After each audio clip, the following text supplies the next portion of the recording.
Check with Griffin and David. Blank check with Griffin and David. Don't know what to say or to expect. All you need to know is that the name of the show is Blank Check. The moment you said you podcasted me, your podcast is over. The moment your podcast ends, my podcast begins. You're using it too many times. No, that's the right amount of times because I'm replacing the same word. Right. Love. Yes, correct. Yes. And what is a podcast but love expressed? Right. Well, what is more important than Right. podcasts? Right. Love. Remember when everyone went crazy over that quote from WandaVision? What is grief but love persevering or whatever? Yeah. Yeah. Well, what is a podcast but love on mic? I thought people were.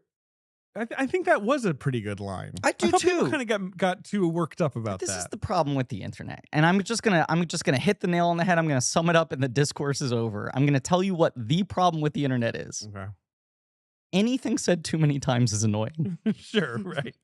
That's it. You got it. That's it. Even if it's something you agree with, or We right. basically create a platform where every voice is at the exact same volume, Right. and the most correct point in the world becomes, dare I say it, cringe. Sure. The second is said for the thousandth time. Now everyone's going to say that I can't say the word thousandth. That's going to be the thing That'll that's be annoying. the next cancellation. Yeah. Griffin can't say Also, thousandth. cringe What's is he doing annoying with the because people have podcast? said it too many People are times. sick of saying cringe. I saw someone tweet, "What, you can't type out embarrassing? Like, why Yeah. do we all say cringe now?" I do think cringe is one of the cringiest things that people are saying online. I think any variation of calling Do something you call cringe things cringe? makes me You may actually speak, cringe. yeah. Me? Yeah. I can. Yeah. Yeah, cringe elicits the feeling that it's meant Yeah, to. it's, Right. it's over. But in right. the wrong It's direction. recursive, right? In Yeah, almost yeah. the only way.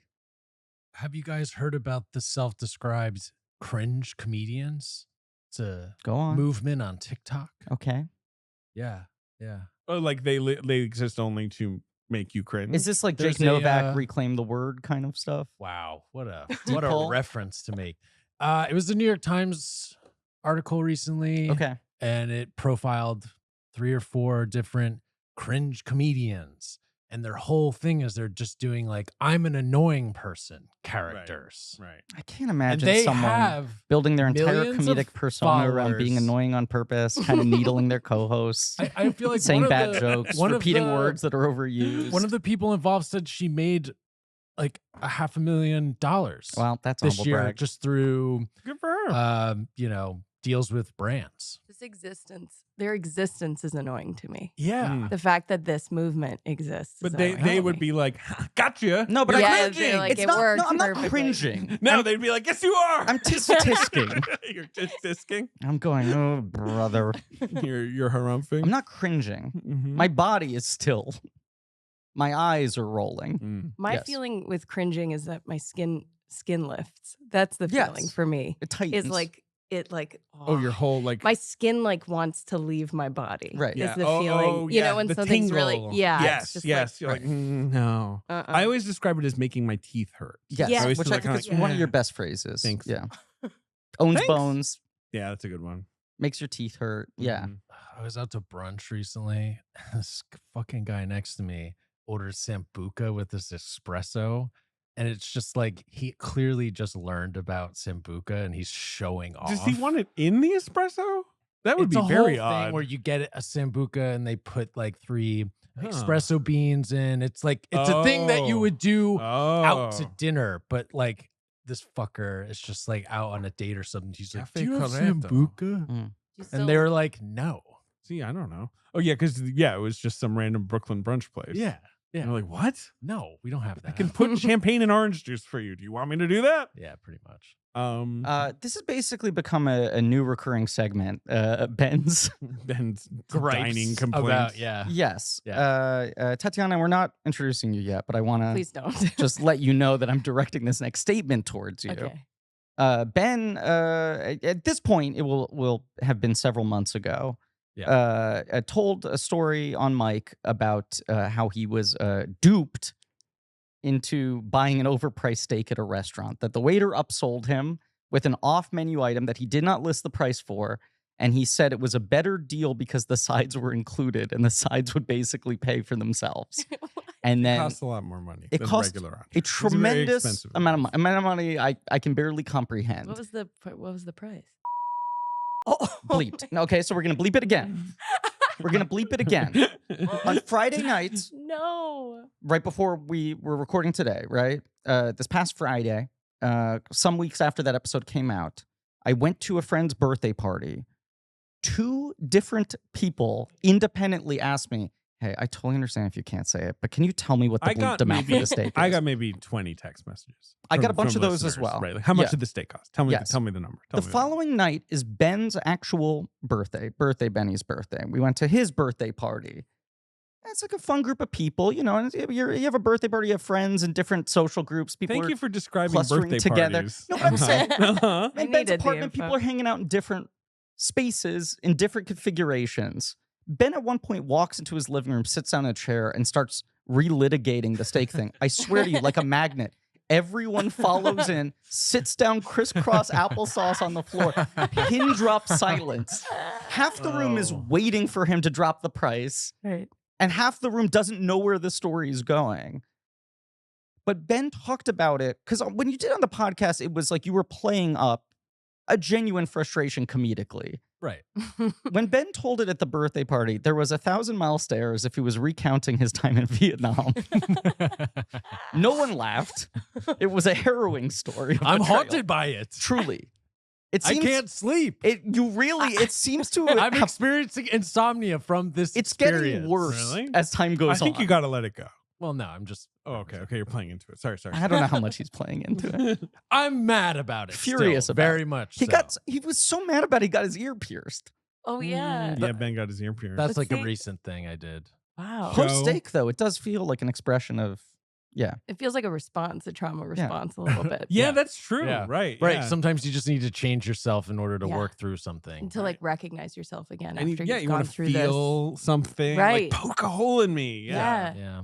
Yeah. and Wow. stuff a steak in I'm there. feeling cringe because you're all looking and analyzing me. All right. Come on. Griffin, what's our podcast? Our podcast is Blank Check with Griffin and David. I'm Griffin. David. It's a podcast about filmographies, directors who have massive success. Oh. This is the episode where I'm not going to say anything correcly. You almost said Saskatchewan. Where they have massive. You're from Saskatchewan, That's are you right. not? I think you were just That's feeling, what I was feeling doing. the vibes. I was doing that.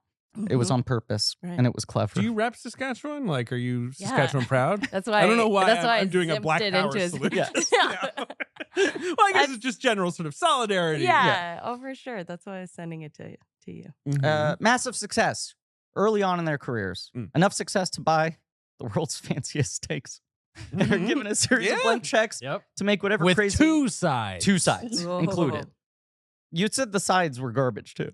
Yeah, it was just like watercress that was dressed in like a normal ass dressing and French fries, right? French fries. Yeah. Oh boy. You can get those pretty cheap. Thin, Yeah. Thin French fries or thick? 'Cause if they're thin, They were thick. okay. Yeah. They were good fries. I prefer thin. I think a thin is actually classier. Yes, I, I think agree. it's classier, but I if you're think you paying get this double much dukes. for it, Thick is like you did. Oh, you chopped a potato 4 times. Good job. You Right. made a French fry. Right. Yeah. Right. Yeah. Whereas we're talking more like shoestring level I thin. like Yeah. that stuff, I do especially with a too. steak. Yeah. I think I think it's right with the because steak. you soak up the juices. Yeah. but they only gave him Exactly. 5. It was 5 fries. Seriously. They're giving a series of blank checks to make whatever crazy passion projects they want. Sometimes those checks clear, and sometimes they bounce. Baby, this is a mini series on the films of Park Chan-wook.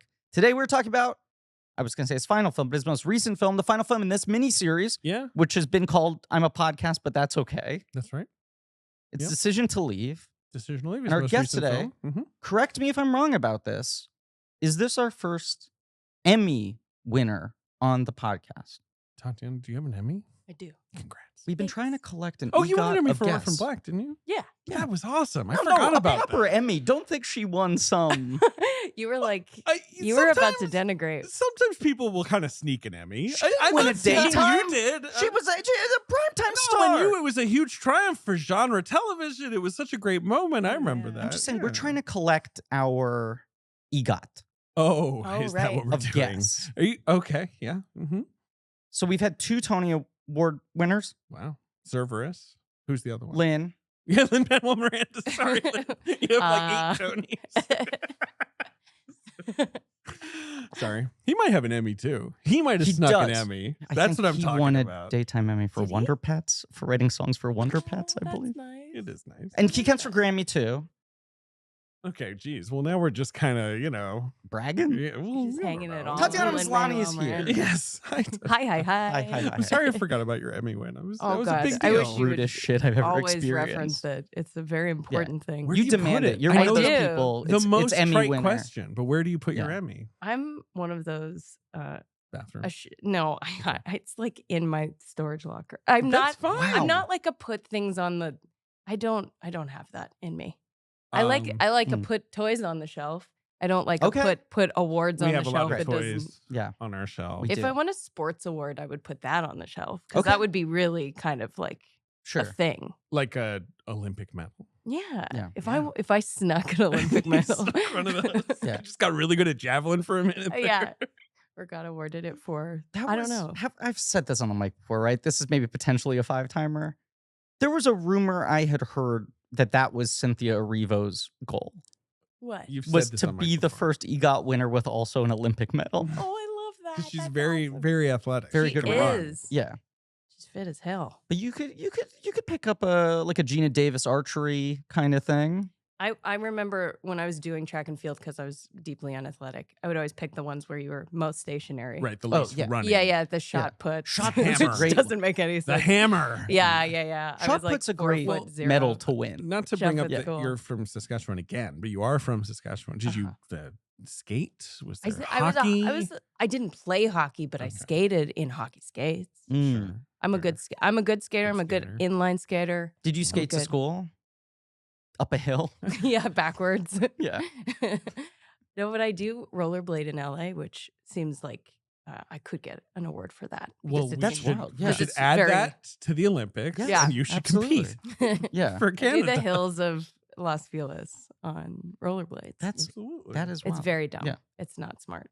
No, I think it's smart and cool. Do you ever see other people do? My experience, No. I walk more in LA than most people, and it feels like people view me as if I am so a, you're a a ghost. bit weird. Yeah, no, same. I Right. remember walking in LA and people pull over and are like, "Are Concern. you okay? Right. Yeah. Do you need help?" Right.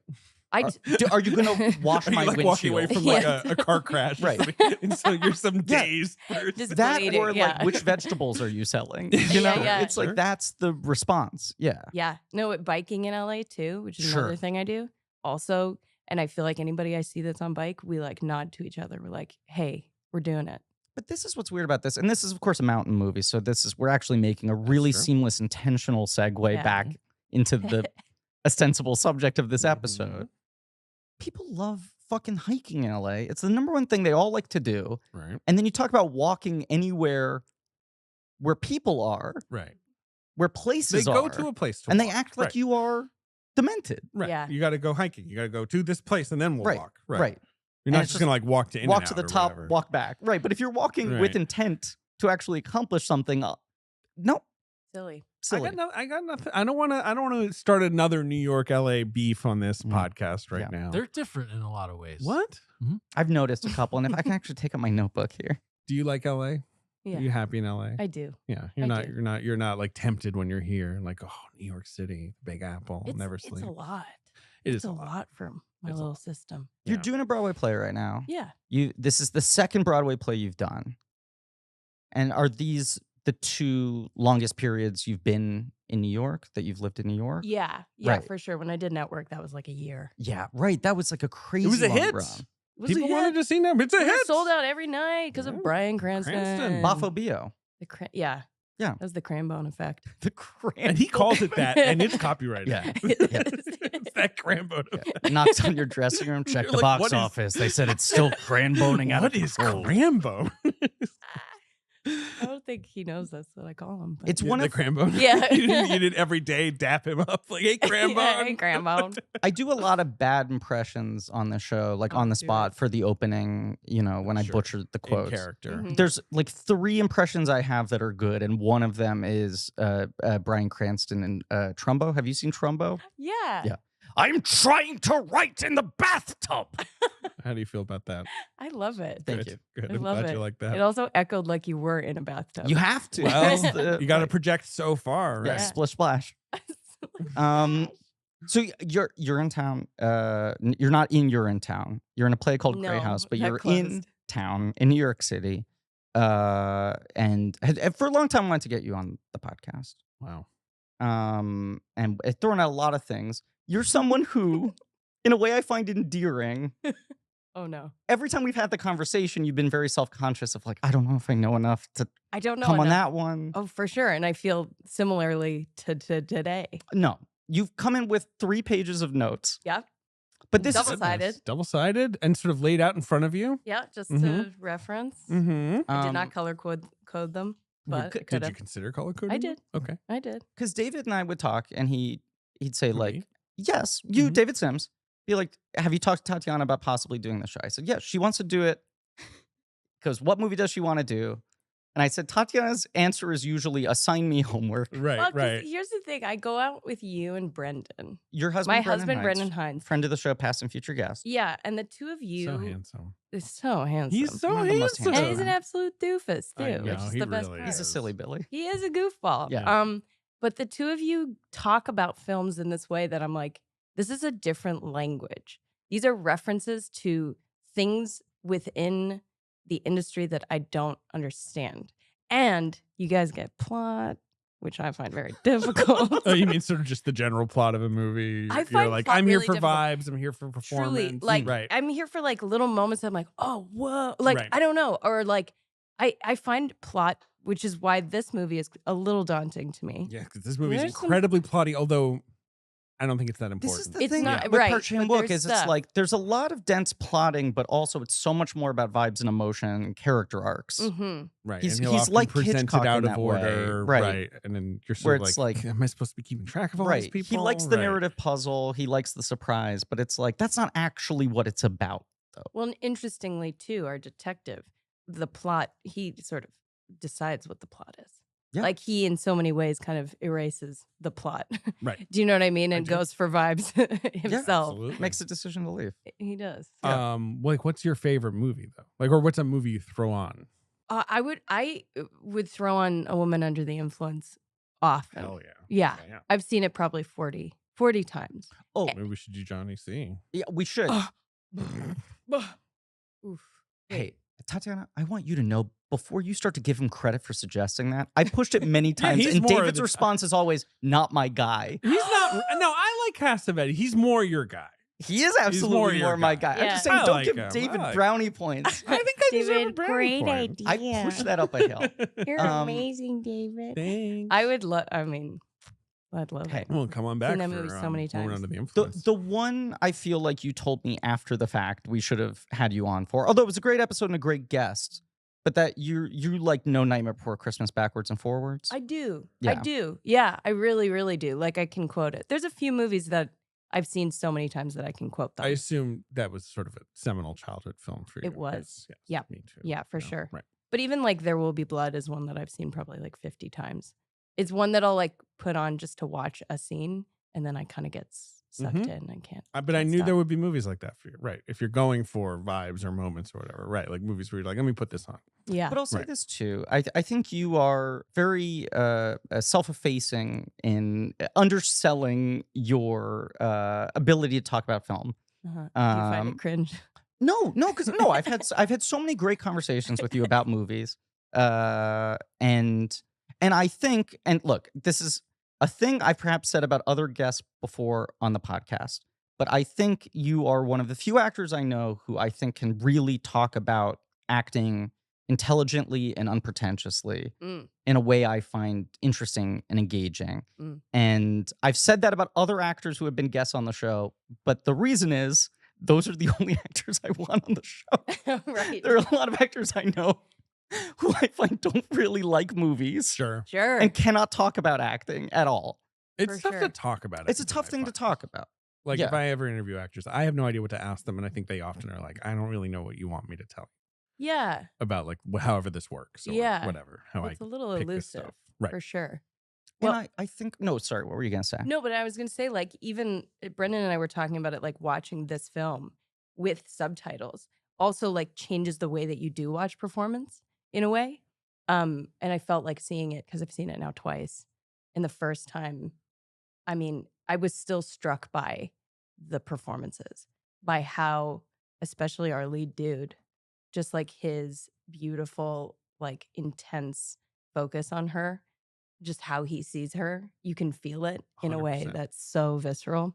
But also RKO. in this way, and perhaps it's in the dossier of research that JJ pulled Oh, I up. should pull that up. But watching it this time in particular, I was really wondering how much. Good movie to see twice. I Yeah, would also oh, say. 'Cause absolutely. The first time is very overwhelming in terms of you're like, how much should I be Yes. following the narrative here? Yeah. Yeah. But yeah, go ahead. No, I think the whole thing that's so fascinating about Tang Wei's performance in this movie is that it is playing with that, where it's like when you watch a foreign language film, whatever your native language is, any film that is not in that, where you're watching a performance with subtitles in a language you do not understand, how are you judging that performance, you know? And I think in a certain way, it's like, well, that really shows you what acting is. It's not about just like line delivery on a Right, how you surface read lines. level, Yeah. right? Right. It's so much of an energy. It's such a visual thing, especially in filmmaking and like connection points and whatever. And you can kind of hear the inflections and the emotionality of a line without understanding the words that are being said. But this is like a movie that is about that, because for half of the movie, the lead character cannot really speak directly to the female lead character. Mm-hmm. Either she is translating herself in real time, they're communicating over text message, you know? Mm-hmm. Like he's processing her, trying to suss out whether she's for real or not in the way that we kind of view a performance in a foreign language. Sure. Totally. Is she giving a performance? Right. How Right. much is she playing him? Right. And is that like, is him not understanding what she's saying obfuscating it? Mm. Is her writing in the written word rather than looking him in the eye obfuscating something, you know? All that sort of stuff. Yeah, I was reading about the subtitle translator, and it was really interesting because the lines are so precise, but they don't translate directly. So the line about where she's Google translating basically the thing about bring me the heart of that kind detective, or Mhm. bring me the head of that kind detective. Mm-hmm. It's actually in the original script. It's supposed to be the heart, Mm. physical. Right. Right. Is what he hears, but the metaphorical heart is what she means, but we don't have two words for that. Right. Yeah. Right. So it had to be like something more intense, like his head, to be like impactful enough. Or even like the later scene with the second husband where he's sort of drunkenly texting on the bridge and it's filled with typos. Mm-hmm. You're like, how do you as a translator translate typos? Right. You know? What's the right letter to drop? What's the right misspelling? There's a lot of, yeah. I mean, this is a movie about a translation, a means of communication. Communication and golfs. Yeah. honestly, yeah. Right. It's also just a sort of simmering noir, sort of a throwback. I feel like we don't get movies like this enough anymore. Genuinely sexy movie without being even like particularly lurid, but it's just so hot. Yeah. And I remember last year that being kind of a narrative of like, movies aren't hot anymore, right? Like this is a movie with like real tension, sexual tension. Yeah. At Well, its having core. fewer sex scenes than a lot of his films. Yeah. His movies are often more lurid. Again. And the Yeah. sex scenes aren't the sexy parts of this movie. No, they're like No. the least sexy. Yes. They're like where the They're sexiness is boring. removed. They're routines. Right. Yeah. They're like toothbrushing. Yeah. I saw this in theater. Did you guys see it when it came out? Yeah. So on theaters, yeah. Yeah. I saw it at the Brattle, I think, in Boston. Was it the Brattle? It was like a great old theater, old rep theater. That is Cambridge. that The right? Brattle. Yeah. It might have been the Brattle, and if it wasn't, shout out to the Brattle because Hey. I love you. Yeah, You right got now me they're- through shout out either Boston. way. We should say also this movie was in the United States released by Mubi, That's true. One Frequent of our sponsor of the show. most faithful sponsors, But the who is- beginning of their theatrical distribution. yeah. And I feel like was a bit of a sleeper hit. Yes. It was unfairly snubbed for an Academy Award. He has never gotten No. nominated. That's But kind that's of not that surprising. His movies are very shocking. Like I would and a say lot that of genre generally, stuff, sure. And like, but I did feel like this was his chance because Yeah. it's sort of like This felt like the one. this is a mystery movie. Like this Mhm. is the kind of thing people want. But it was sort of a hot year, I guess. And yeah, they have submitted him. It was the first time they had submitted him. That's wild. Right. Okay. Wow. Yeah. Well. Yeah. You know, it's a country that makes a lot of movies too. Yeah. It's not like I And his don't know. buddy Bong, he's got to constantly go up against. Bong has only been submitted twice for Mother and Parasite. Well, okay. Parasite won. Remember? Yeah, best picture, Mhm. best director, best screenplay. So yeah, let me give you some context then Please. about this film. So he's making this after The Little Drummer Girl. So he's Mhm. just, worked on his first television show. It was American or English or it was English Right. language. Because there's a 6-year movie gap. But I imagine Little Yes. Drummer Girl That is took some time. taking up a lot of that time. Yeah. He got attached to a very famous blacklist script, a notorious blacklist script Stoker called, 2. called The Brigands of Rattleborge, Okay. which is written by S. Craig Zahler, oh, yes. the provocateur Yes. of independent film. I don't know if you've heard of S. Craig Zahler, but Man he with makes the these world's tightest ponytail. he makes these incredibly Yep. gnarly indie sort of thriller. I don't know how you. I used to see him at Sweet Green all the time. Oh, really? Yes, and in the I Harvest would Bowl. You told me this. I would text you and you would say, I'm surprised you can recognize S. Craig Zahler. And I would just always say, his ponytail is so tight that first you go, what's up with this guy? So with tight ponytail. Like over tight here. up here? Like, is he getting It tension just- alopecia at the front? It looks like someone's drawn his hair because it's so like Slick. stretched. It's yeah. slicked and Ooh. it's just like, straight lines back. It's like how a kid draws hair. Yes. Right, like, Yes. Mhm. So that's like a Western, that Right. I'm sure is That was quite his violent. like breakout spec script. Right, that's never been made. Right. Right. He makes all these movies where people get like sawed in half or like their face gets smushed and you're like, "Ugh." Or they just like eat a tuna salad sandwich for 15 minutes. Right, but then they're also That's like 2.5 also hours disturbing, long. actually. Right, exactly. Yeah. It's all he is a he's very an- interesting he filmmaker. is. He is. Yes. I gotta see this ponytail. Yeah, I'll show you the ponytail. Yeah. It's some okay. You know that thing though where you see someone in person and you're like, that person's striking. And then the more you look at them, you're like, oh, they're somebody. They have to be. They couldn't just be anybody. Right. Mhm. I'm trying to find a picture of him. I mean, you can kind of see it I here. just feel like it's gotten tighter over time. It looks tighter in person too. It Like- doesn't somehow like totally But you translate. can Okay. sort of see Yeah. the intensity of how tight it's been Yeah, pulled that's here. a tight pony. That would hurt. There It he is looks with like Jennifer he pulls the Carpenter. pony and then gels it, if that makes sense. Oh, well, as a former ballet prodigy. That's what it looks like. You're a that- ballet prodigy? No, I was a ballet Student. prodigy. But I know about ponytails. I know That- about pulling those back so that you're crying. That is what it looks like. It looks Yeah. like ballerina hair. When do you start ballet? I have a daughter. Or Okay. if you're If you like, want to. maniac. Oh, Yeah. well, I Like don't wanna be you a don't have to maniac. do that. My daughter's going to be very tall, though, and I know it's tough to be a tall ballerina. It's tough to be in any ballerina Sure. that's not like made of a toothpick. Not So very, very small. Yeah. David's wife is also over 6 feet tall. We've That's made a tall awesome. child. They are America's tallest couple, and I am just constantly terrified of how few days I have left until she is taller than me. were we talking about how taller people have more value? Yeah, we Or were. was it me and you that yeah, were saying we were like saying it's the ultimate currency in this that's broken right. world. That's yeah, right. And yeah. why we have Inches. 0 currency. Yep. Your Yeah. height is listed as 5'4". Is that correct? 5'3". Wow. But I embellished it slightly.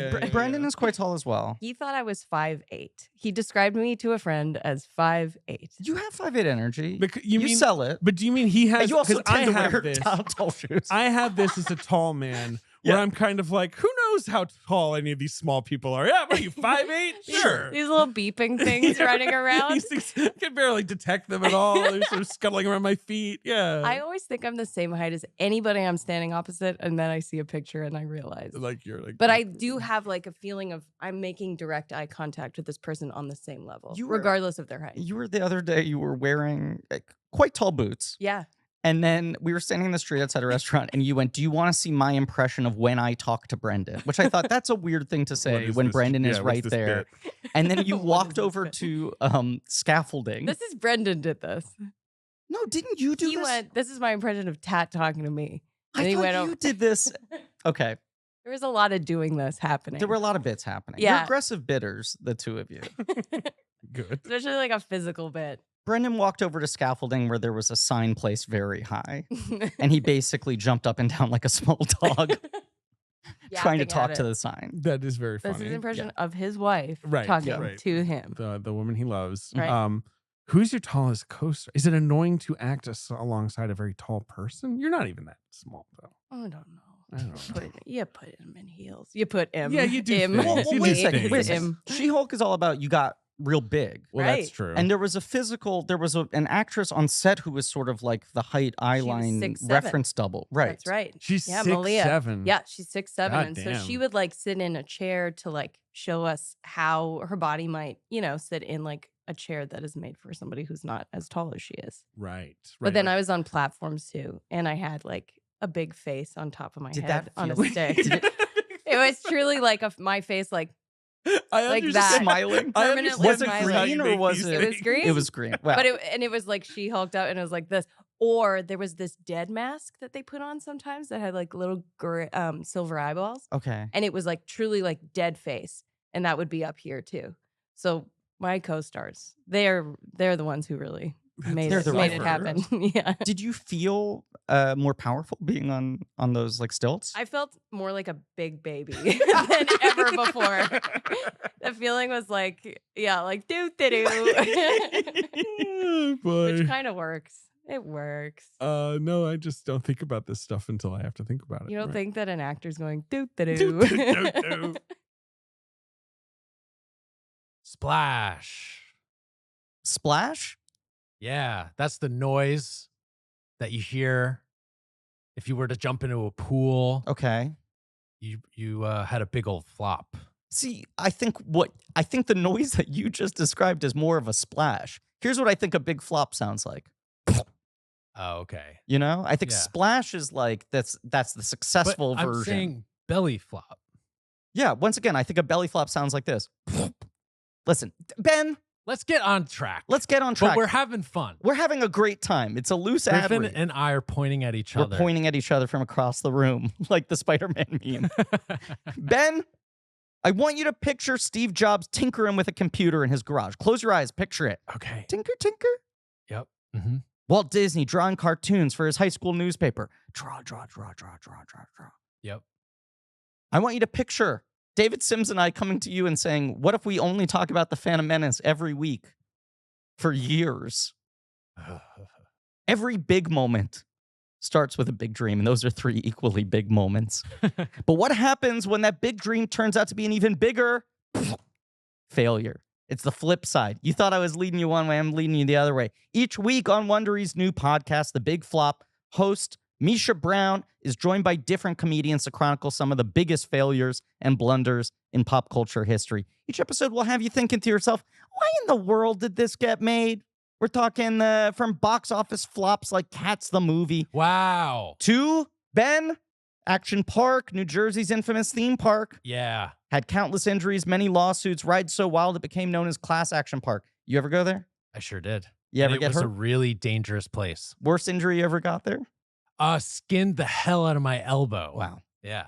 And the Going bone, down like one of the they had like these like carts that you could Yeah. like ride down like and you could throttle the speed, right? Yeah. Yeah. And the Yeah. bone still shows through That's true. today. Or Quibi. Quibi, invention of our dear friend David Sims, that short form video platform with an even shorter lifespan. It was a recipe for disaster from the start. And its creator, Jeffrey Katzenberg. That's weird that they have the wrong name down here.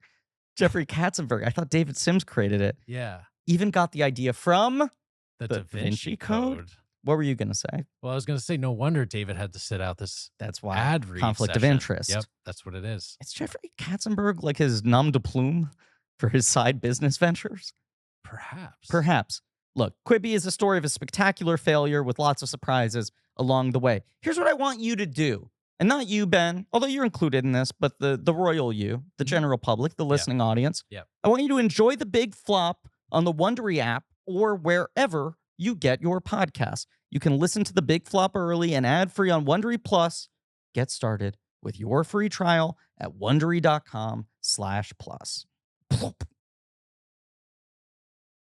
Park wants to go back to Korea. That's the thing. Okay. As much as he's getting attached, I think the whole thing is like Hollywood is like, we want you. Right, You know, 'cause like you we've been clearly doing are a this good genre director. wildly like out of order, but it's Stoker, and Stoker, Handmaiden. Handmaiden, Drummer Girl, this. Right, and Handmaiden is a Korean film, obviously, but that was partly funded, I think, by Amazon. It was Right, like co-financed by Amazon. Stoker's his only American film, and The Little Drummer Girl was American and I think maybe made in Britain. co-production. Yeah, But sure, English language. right, English language. Sure. But so he's homesick. Mm-hmm. He wants to make a Korean film. He starts brainstorming ideas with Chung Seo-kyung, his frequent, co-writer. Mm-hmm. He has two ideas. One, he has a detective story idea, and he's like, I don't want to do something about like a macho mystery cop, right? Who's like swearing and smoking and punching people. So instead, he starts to come up with this character in Decision to Leave. His concept is a police officer who doesn't carry a gun, but instead carries wet wipes, right? Like this sort of like weird, courteous kind of cop. A gentleman cop. Right. He's also very interested in, my goodness, a Korean 1967 hit song called The Mist. Yeah. Which is about a protagonist who's trying to understand the world around them. Do you know about this? Well, this factors prominently into the movie. Yes. And this is a song he's loved since he's little. It's a song apparently all Koreans know and sing. And he was homesick making The Little Drummer Girl and started listening to Korean oldie like playlists on YouTube. And this song came up. And yeah, tragic love song, someone leaving into the mist, looking at the silhouette of the person who left her behind, deeply romantic, all this stuff. Does Martin Beck come in later? So Martin Beck is more attached to the former concept of the like, can I make an anti-macho cop? Gotcha. Right? Which, those are these Swedish novels. See, now anyone can mispronounce words. It isn't just a Griffin thing. Swedish. Horrible. Gross word. Anyway, so yeah, that is interesting because I remember when this movie was announced, you were like, well, what is it? And they were like, it's like an original, crime thriller. Like, but like, I do love like this sort of like myriad influences he's sort of like swirling together. You're right. I mean, he had done a couple adaptations in a row. Yes. And and with Stoker, he's like taking someone else's script or whatever. Yeah. Mm-hmm. This is the first time he's completely generating something. I've not seen Stoker kind of fucks. I would definitely watch We both Stoker. think it fucks. I think Brendan hates it. It's a very divisive movie. Then I shan't be watching Brendan it in has our strong house. opinions. Yes. Okay, so he smashes all these ideas together. Mm-hmm. So basically, what if Martin Beck, this Swedish police officer character, falls in love with like the lady from The Mist, sort of, right? Like that's sort of what he does. So it's not quite a detective story. It's not quite a romance. It's both. Yes. It's also a sort of mystery noir. Like, who can you trust? I don't know. I loved thinking about this creative process. I just think it's cool. Yeah, it does. I don't. Watching it for me the second time, it did feel like and I don't know if this is just my read onto it, but I'm like, I feel like this movie is fundamentally about like what makes you attracted to people. Like why do you feel inexplicable connections with certain people? And the whole like red flags. There's some red flags in this one. Yeah, but like people when relationships end, if there is a demonstrable bad thing that happens or revelation about the other person or whatever on any scale, right? Even a small scale, I just couldn't deal with this aspect of their personality behavior. It always feels like the first thing the people in your life ask you is, did you always feel that? When did you pick up on that? When did you get a sense of this? And like, I've certainly been in relationships where I'm just like, all red flags identified at the starting line. For sure. But here's this undeniable thing. Can I just play this out? Yeah. Yeah. Does this outweigh that? Yeah. And when you combine that with someone who is a detective whose job is to just like kind of clinically assess things and just completely reason them out, and who has a relationship that seems by and large very happy and functional and normal, but there is just something about this woman, and it's not just about her, because it's not like she's like a Catherine Trammell sort of like seductress in a conventional sense.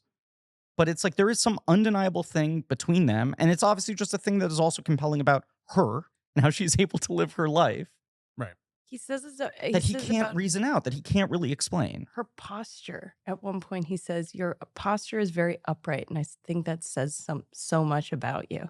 I'm so curious about because that's those things that like he's like written a whole story about who she is, Right. and like regardless of what she shows him, regardless of how often she's like at the scene of a crime, obviously like completely the one who did it, he like has this story like protects or like he rewrites it or he like His job is also, of course, to be observant and try to understand people's motivations that they would be hiding, right, and all that.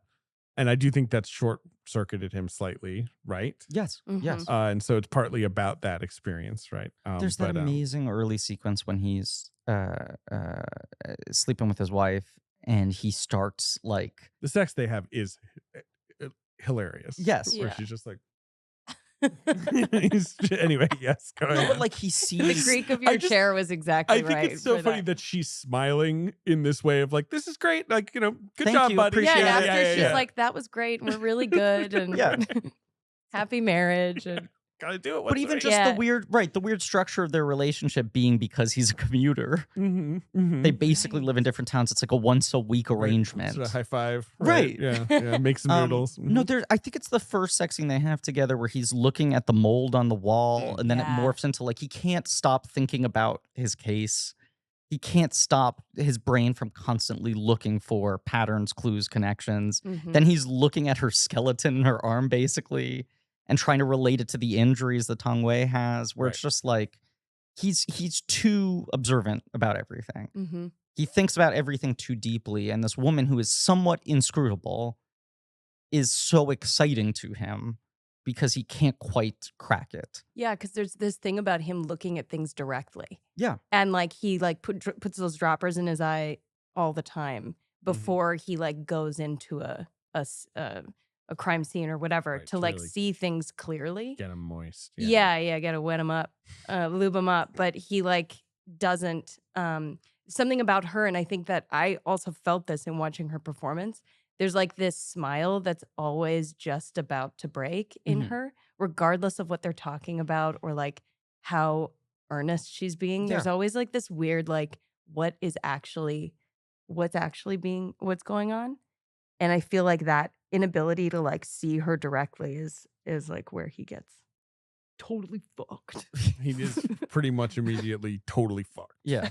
There's I feel like I've already referenced this at some point in this miniseries, but Steven Soderbergh and David Fincher did a talk together at the Tribeca Film Festival. And Soderbergh told this story about going to the edit or color correction with Fincher on one of his movies, watching him work. And they were like sort of watching, and he was like with a laser pointer noting, and he's like up there in like the top left He's like, corner. I want 25% more darkness in this Right. sector of the screen. Yes. Right. Or even like he was like 2/15 darker, right, something like it's- hyper precise. Right. And Soderbergh was like, I walked out of the room, sat in the couch in the living room, and like rubbed my temples. And I was like, I cannot imagine the curse of being able to notice that. Like, this is exactly what makes him such a good filmmaker, but it must be so constantly overstimulating to have that ability to suss out detail to that degree, which is like absolute what's happening to this guy too. He kind of can't turn it off at any point. Yes. He takes in too much or whatever. Yeah. He's been doing it for too long. And it tends to be a Park protagonist thing. These people who feel too much, observe too much, feel too deeply. Their senses are all kind of heightened often. All right. So Park takes this idea that I just told you about to his co-writer, who is a woman. She writes all her movies. It's just important because Hey, I think that's we love that. legal, by the way. That's great. Yeah. I think They that's should be- legal. Women should write movies. Yeah. No, he takes it to her and she says, no, thanks. I don't want to do this. Which is a woman's choice. Which is, we have to respect. Of course. Yep. She says, I said no, I didn't want to write a melodrama about an abused woman. That was sort of her instant reaction to him pitching this kind of like noir romance. And she sends back some thoughts of like, I don't want to do it. And he's like, okay, well, what do you think of this? And then they start talking, and then she's like, fuck, he like tricked me into writing a good. synopsis, right? You know, like he's got me invested. She and he immediately agreed. They wanted Tang Wei, Mhm. who's a Chinese actor, Yeah. obviously, Third to time star. we've covered her on the podcast. That's true, 'cause between we've Less covered- Caution and Black Hat. That's right. Mm-hmm. Good ass She's actor. awesome. They wanted her. They say they usually do not write with an actor in mind, in particular, but they just thought her face. They thought about her face immediately. I always feel like she's a shut box, and you can't guess exactly what's inside. She is Mhm. inscrutable how in a Chung very puts it. interesting way Right. without seeming deliberately elusive. No, she's not cold. No. She's just, Right. There's a lot happening. No, it sort of looks like she's about to cry half the time. Mhm. Like, yeah, she does feel very empathetic, or like you feel like you want to tell her stuff, right? You know, Yeah. like, yeah. Have you want to seen buy Less her like Caution? really fancy sushi? Less Caution's really good. A lot of people Bit have of not a seen bummer. It's Yes. not a big, I well-seen love movie. a bummer. Um, well, then you'll But like it's a Less movie Caution. about basically she has to seduce a man as an act of political espionage, and the whole movie hinges on like, is she Is it for falling in real? love with him? Is it Mm. real? Hmm. When is that moment? When can she discern? You know, So she does this. And this she d- actor does right. this. and Right. he Mhm. doesn't quite know, and she doesn't quite know. And as an audience member, you're left to decide at any point, does this become real? Uh-huh. You know, Yeah. And it is, it's one of those performances. It's just deeply, immediately And that was captivating. pretty much her first performance, Yeah. right? She was, Yeah. that was her breakout. So Park Hale, who is the cop, the detective, he's worked with Park before. No, maybe not actually. He's in The Host, Mhm. the Bong Joon-ho movie. He's a big Korean actor. No, I guess he never had worked with Park before. Okay. He is also basically cast before the movie's even written. Okay. You know, like he is He's writing is, it for the two of them. yes, he is very quickly brought on board. He brings in these two actors as they're continuing to write, and he says, like, if you don't want to do it, we're going to stop writing, because we've basically just started writing with you guys in mind. Wow. Mm. Park Hale had never worked with Park Chan-wook. They're both Park before, and thought maybe they were just going to chat. Like he was like, and before they ordered food, Park Chan-wook apparently just like talks for 90 minutes being like, this is the movie in my head. Like, listen, like, and tells him the entire thing. And Park Hale says, I really needed to pee about halfway in. I was so immersed in what he was saying. I didn't want to interrupt him. So I just let him talk. I've always loved Tang Wei since Less Caution. So yes, he was interested. I just like that idea of like the fevered pitch. And the guy's like, I have to pee so badly. When's he going to stop talking? That is the sweetest. That also just reminds me of like how the human moments that he brings to this that are so, I don't know, something about that is like so human. The second half of the movie in particular, I feel like he really has like a sad puppy dog vibe. When you're really like, buddy, oh God, you really, no, you did it. You got away from her. But it's not. It's not like a self-pitying performance. But you're truly just like, this guy doesn't. Is someone helping him out? Can someone else Then I'm also kind of in the movie. I'm like, yeah, ride the lightning. Who cares? Your wife is boring. Ride the lightning is a great way to describe like what this movie's about. Riding lightning. Ride the lightning. So Park and his co-writer Chung do make the conscious choice. Let's have less violence and sex than we usually put in our movies. Because they usually think of that as like this sort of like very, you grab the audience right away with stuff like that. And instead they were like, no, let's try to like get away from the sort of extreme label. Well, I also think if you make this same movie with more sex, it very quickly becomes a Joe Esterhaus movie, right? Like we've seen the version of early this 90s erotic thriller where the Yeah. seduction is more physical than mental and is graphically displayed on screen, and it will just shift into that. Also, like as soon as they have sex, it sort of destroys the Yeah. thing. Yes, totally. Because then, right? No, totally. But the other thing they really wanted to use was cell phones, which like movies are scared of. I'm scared of them in movies. And I'm in always real like, life. yeah, I don't like Too them at all. powerful. Throw them away.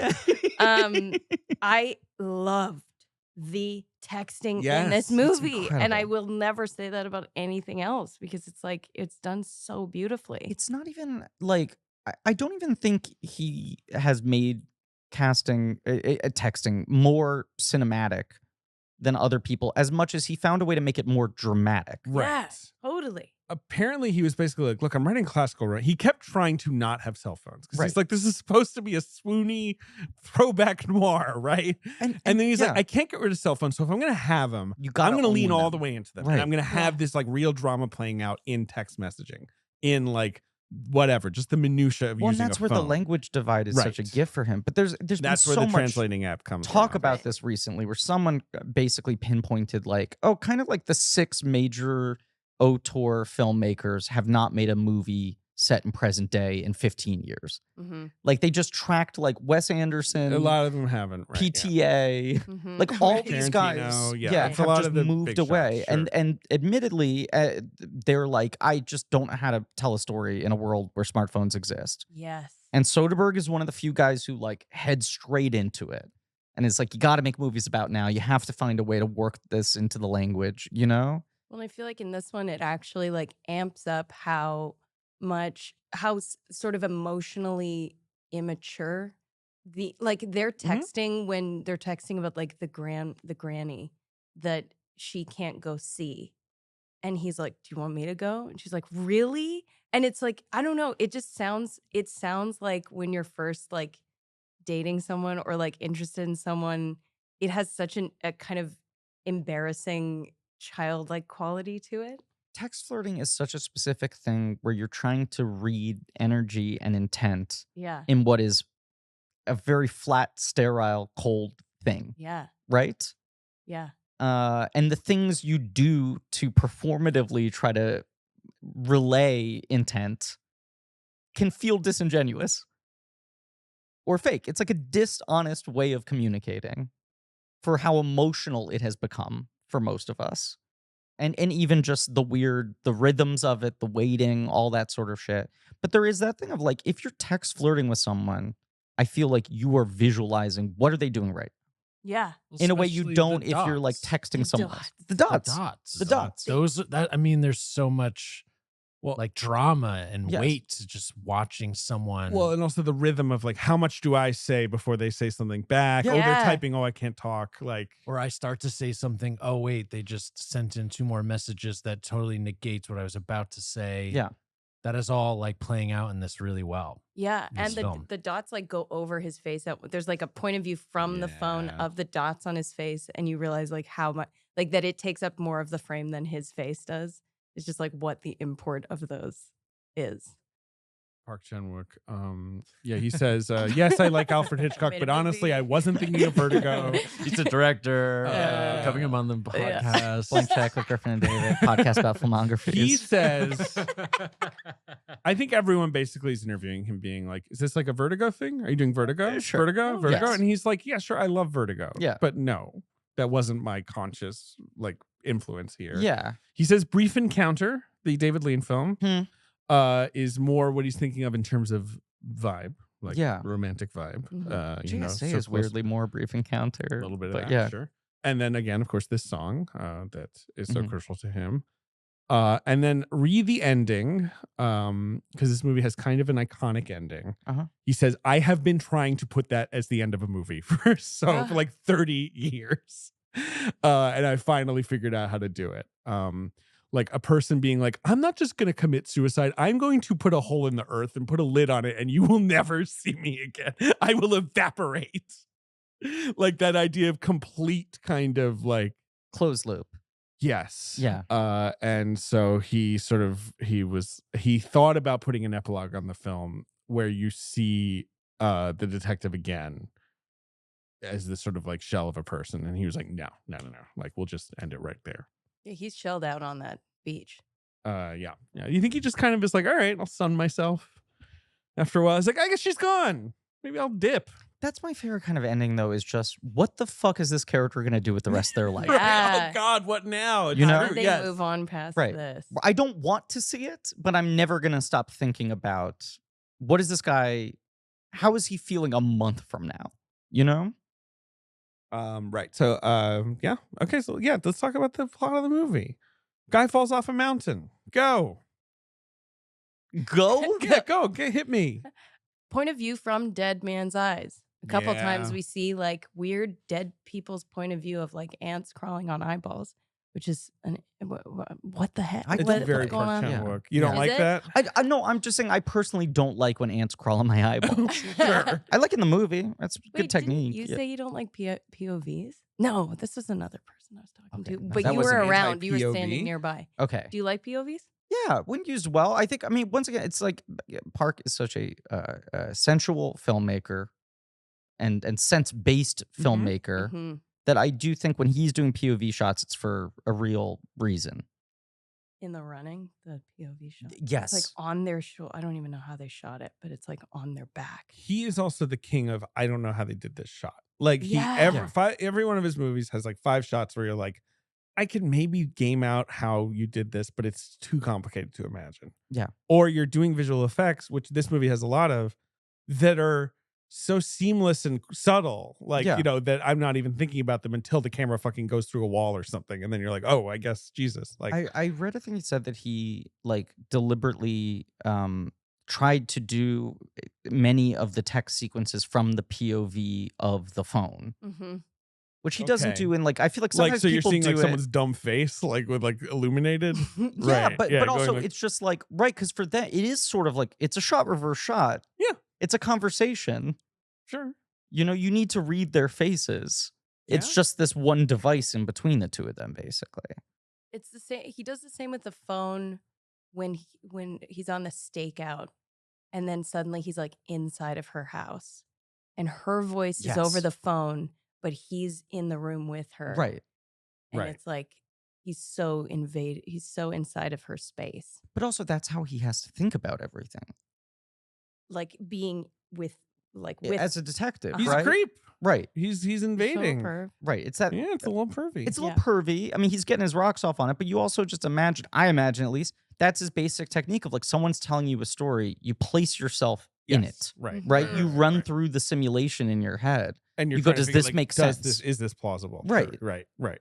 Because a guy has fallen off of a mountain that he climbed on. Correct. He And- was an immigration officer. Right. And his wife was a Chinese immigrant. Right. She's got scratches on the back of her hand. Right. They later I know discover that. she also has bruises in several parts of her body. Right. And a pretty odd tattoo. Yes. Oh, With yeah. his initials. Yes. Which he also stamped on everything he owned. Yes. Um, A real Yes. kind of branding property sort of right. vibe. Creepiness. Yep. Mhm. And so if you're a detective, you probably are like, she pushed him off the dang mountain, right? Seems kind of open and shut. I don't know. Movie over. And you know, I'm seeing this film. I haven't seen a Park Chan-wook film since The Handmaiden, which blew my mind. Well, none of us had. By the way, don't fucking make it sound like Yeah. that you were special Well, I in that mean, regard. And I'm sitting at the IFC Center at my press screening, and I'm rubbing my hands together. I'm like, great, a mystery. And we got that early shot of him and his sidekick Mhm. climbing up the mountain horizontal. Oh, yes. Doing like the fucking Adam West Batman shot. Yes, Yes, like on this like totally. winch. Yeah.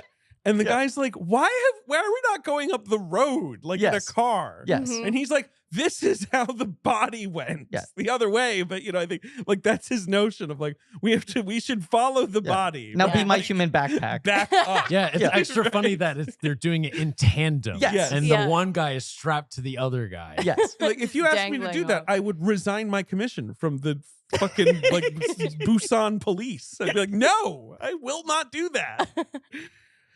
That's But when I really started to love this movie. that's the thing with Park It's is like, like so funny. 10 minutes into his movies, you're like, yeah, I'm ready for a mystery. Sure. Who did it? Yeah. You know, who's it going to be? Not the wife, I guess. Red herring.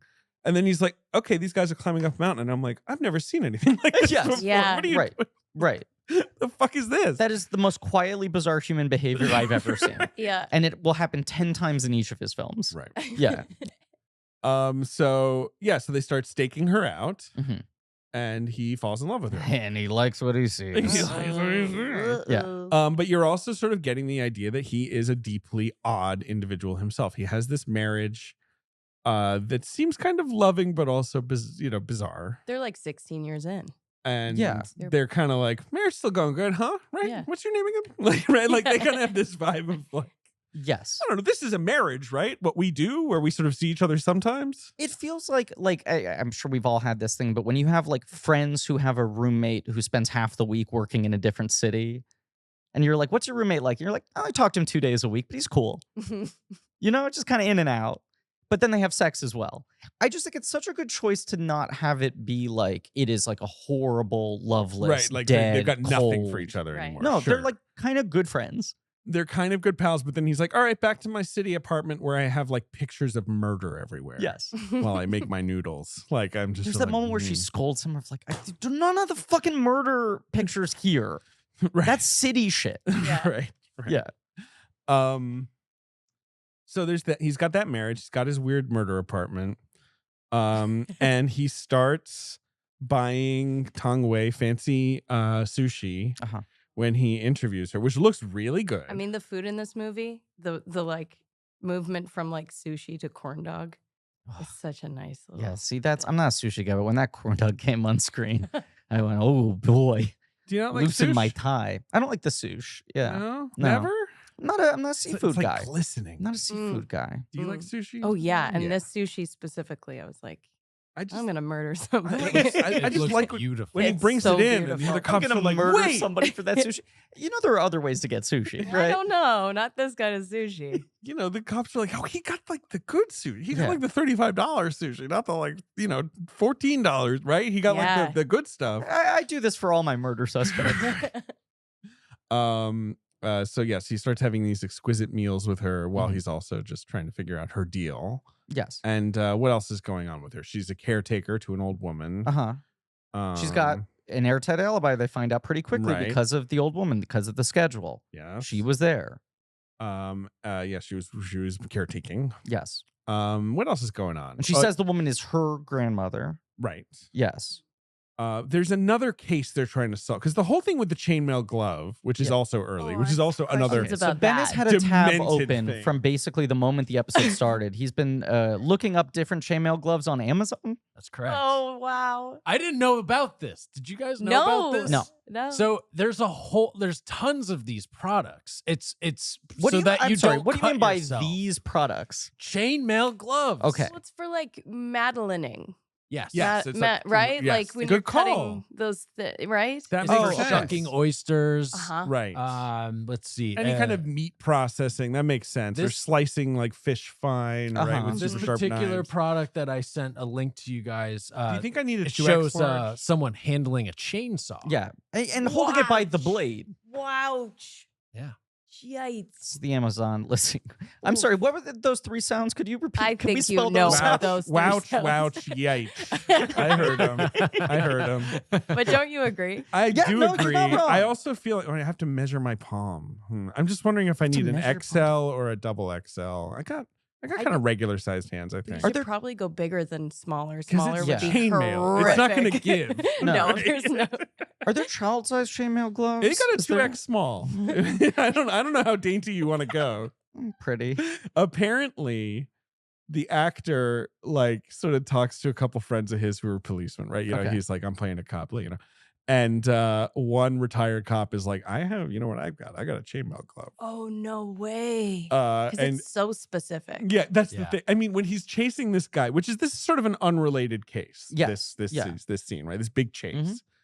They get to a rooftop. The guy produces a knife, and instead of like drawing a gun or I Sure. think maybe they don't have guns in Korea that much. There's one gun that his partner has. Doesn't he have a? That's and they shoot guns true. off the top. The first Right, moment there's is the them shooting shooting. gallery. They do, yeah. So the shooting cops range. have guns, They but I do. think South Korea has incredibly strict gun Sure. control generally. So But it's it's more, still- I guess, more common for a guy to produce a knife. He just very slowly and deliberately He's like, all right, takes out and applies a Takes- chainmail glove, and he's like, "Well, I guess it's the classic battle of hand versus knife." Yeah, so I can just grab the blade. Yeah. Like, but it's also on the heels of my favorite chase scene I've ever seen in my entire life, which is like up those stairs. And it's so exhausting and Yeah. it's so slow. Yes. yes, And nothing about it is suspenseful. And yet it's like brilliantly suspenseful. Yeah, and what's funny is like the moment of him having to take out the glove and put it on could be sold as like this like slow sort of stare down intimidation thing. Right. But it's basically he has the time to do it because they're both so winded. They're They're both panting. Okay. Like- he's like, Right. I got a knife. The perp pulling the knife is him kind of saying like, so just give me like 90 seconds to catch up now that you know the knife's in play. It's so good. But yes, I agree. I love that the chase sequence is trying to be realistic. It's trying to be like, Yeah. yeah, this So would clumsy. knock you It's awesome. out. Yeah. Yeah. I personally would wear a chainmail vest. Yeah. I don't think I would have enough faith in myself that I could catch knife with hand No, before it touched other bodies. why not go full suit of armor? That is what all cops should be wearing at all times. lumbering around? Yeah. While running upstairs. Yes. Well, no, on horseback. Of Clanking course. Yeah, around. sure. Yeah, lance in hand. Ben, What's up, Griff? gotta say I'm a little jealous. Why? What? I don't know if you've noticed, but Mr. Sims has been cutting us out of that sweet ad read fun. You're right. It's just been He's been Mr. doing some Sims. solo ads, some Mr. Sims solo ads. Yeah. And we all know doing the ad reads is the most enjoyable part of the podcast. It's so fun. It's the juice at the end of the squeeze. Yeah. And sometimes they're even better liquids than juice to drink to start off your morning, Ben. Because you know what? Yeah. Surprise. Our sponsor today is AG1. This is Oh an my ad read, God. and it's just you and I. David's not allowed to talk. Oh boy. Ben, Yeah. AG1 is the daily foundational nutrition supplement that supports whole body health. I drink it every day, and I gave AG1 a try because my body doesn't function on the reg. It's not a well operating piece of machinery, I would say. I'm out here. I'm taking gummies. I'm taking pills. I'm taking supplements. I'm drinking this and that, mixing up some witch's brew to try to keep myself upright. But AG1 is a single solution that supports my entire body and covers my nutritional bases every day. I wanted better gut health because my gut health was about as bad as it could possibly be. Out of all the people I know, you have one of the worst. I have gut the worst healths. guts. Yeah. When I have a gut feeling about something, it's catastrophic. It's really the most dangerous application of that term imaginable. Boost in energy. I don't sleep well. Immune supports all of these things. These are all, look, I hated taking all these different things. I want a single supplement that tastes great. I drink it in the morning before having a cup of coffee, before recording the podcast. It makes me feel ready to take on my day. It makes me feel ready to go. It makes me feel vaguely normal. Ben, I'll tell you a true story. Okay. AG1 sent some free product in the mail. Set us up right. Sent a big box, powder, a water bottle, kind of shaker to put the powder in every morning. A little scoop. Yeah. Scoop, there it is. Hey. I take it with me on the plane to Edinburgh. I was in Edinburgh for the Edinburgh Fringe Festival. An American guy turns next to me and goes, see, someone else cares about their health. Wow. And I go, what? And he goes, yeah, I'm with you, man. And then this guy just starts shooting strays at Scotland and their food. And was like, smart of you to bring AG1. That's going to be the last green thing you eat for the next month. Damn. I know this guy, an assassin, a cultural assassin. I mean, it's honestly, it's funny. It's funny that he was perhaps being overly critical, but Yeah. he's not wrong that AG1's a great product. And this is why ad reads are so fun. This is why they're Because of fun. stuff like this. Real, organic, personalized plain stories. anecdotes. And David would never let us tell that plain story. He would be like, enough. Enough, guys, come on. I gotta go. But we are taking our sweet We're taking time. our sweet time giving a premium ad read to AG1. Thank you for making my body good. Thank you for making some random guy respect me on a plane. Thank you for sending me that little green scoop.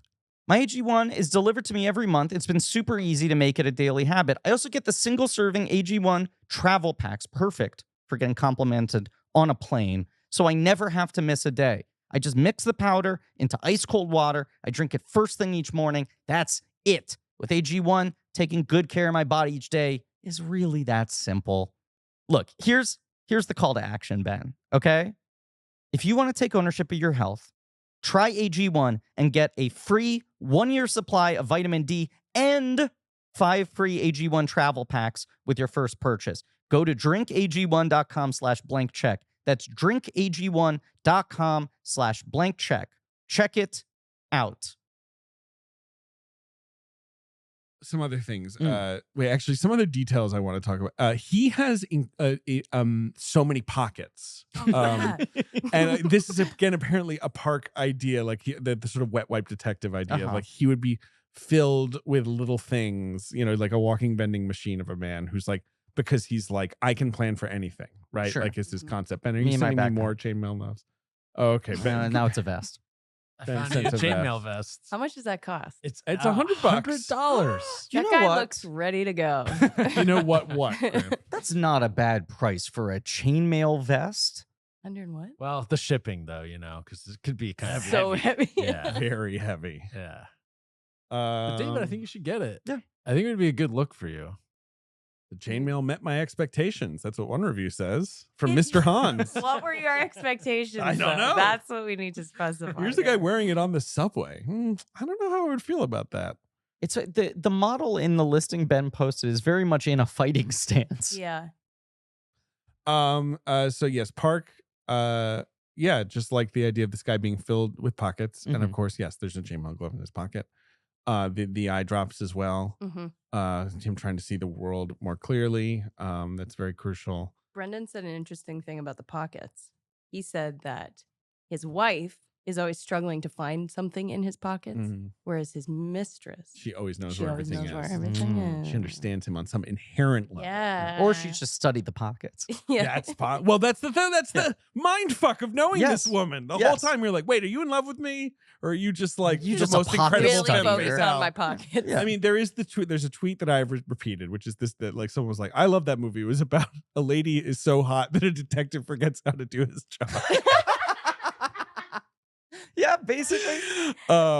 Because yes, I think what I loved about the movie the first time I watched it is I was like, I am going to watch a movie about a man who is sort of, we like detectives because we Yeah. like that they can fix things, right? The whole myth of like policing on screen, right? They're going to come in and they're going to like untangle the confusing stuff. They make sense of the chaos. Right. And this is a Right. weird, strange murder case, and he'll figure it out. And instead, like, he only baffles himself more the more he tries to figure Right. things out. He Because he is so adds involved more with her. complications. Yes. Mhm.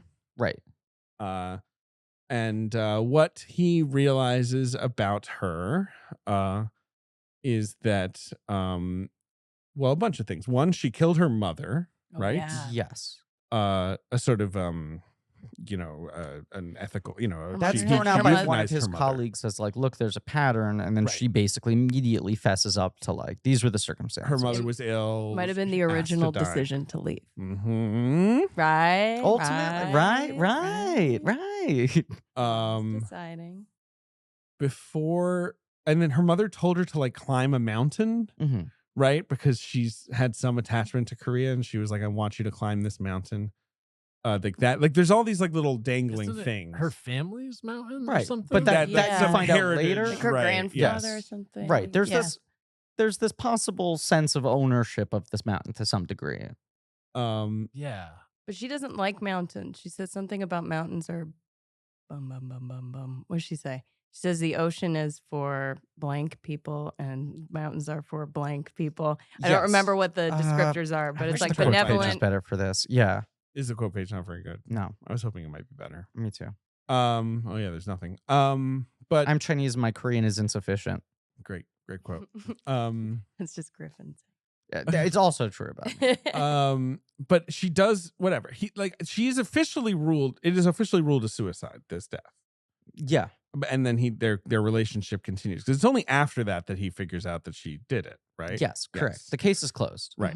Mhm. And he figured out that she did it because there's a cell phone that she gave the old lady that said she climbed 138 flights. I just think it's so funny. Yes. It's great. Just like 0, 0, 0. Yeah, and didn't really climb a lot of flights. And then Right. there's that one day, the murder day. You climbed like kind of like a mountain of stairs. It's weird. And then she also realizes that that is not her grandmother. No. And that the woman doesn't know what day it is. So the Right. alibi is meaningless. Right. Mhm. She doesn't Yes. know anything. And Right. she can barely tell people apart or whatever. Right. Yes. But she loves The Mist. She loves that song. She does love that song. movies like this that are like fundamentally about can you trust this person or not, right? Looking at close-ups of actors delivering lines and placing yourself in the head of the person who is having to make the judgment calls. I always find so interesting because world's most basic ass thought, all acting is lying, right? And good acting basically boils down to how convincing of a liar is someone, right? And like method acting, this term that is thrown around so much and that often is misconstrued, and most people who practice it are not actually really connected to the idea of what it was at the beginning. And our doofuses. And our too. doofuses Right. was mostly just this idea of like, can we create a method to make it feel like we are lying less? Right? Right. To some degree, to one degree or another. Not you have to convince yourself you are this person, but how do you bring the lie closer to yourself so the truth is more on the surface? But it does still all come down to how well can you lie? Are you lying convincingly because you're making it close to something that's the truth? Do you just know how to perform the truth? What is all of this? And so often in noir movies like this, someone is playing unreadable.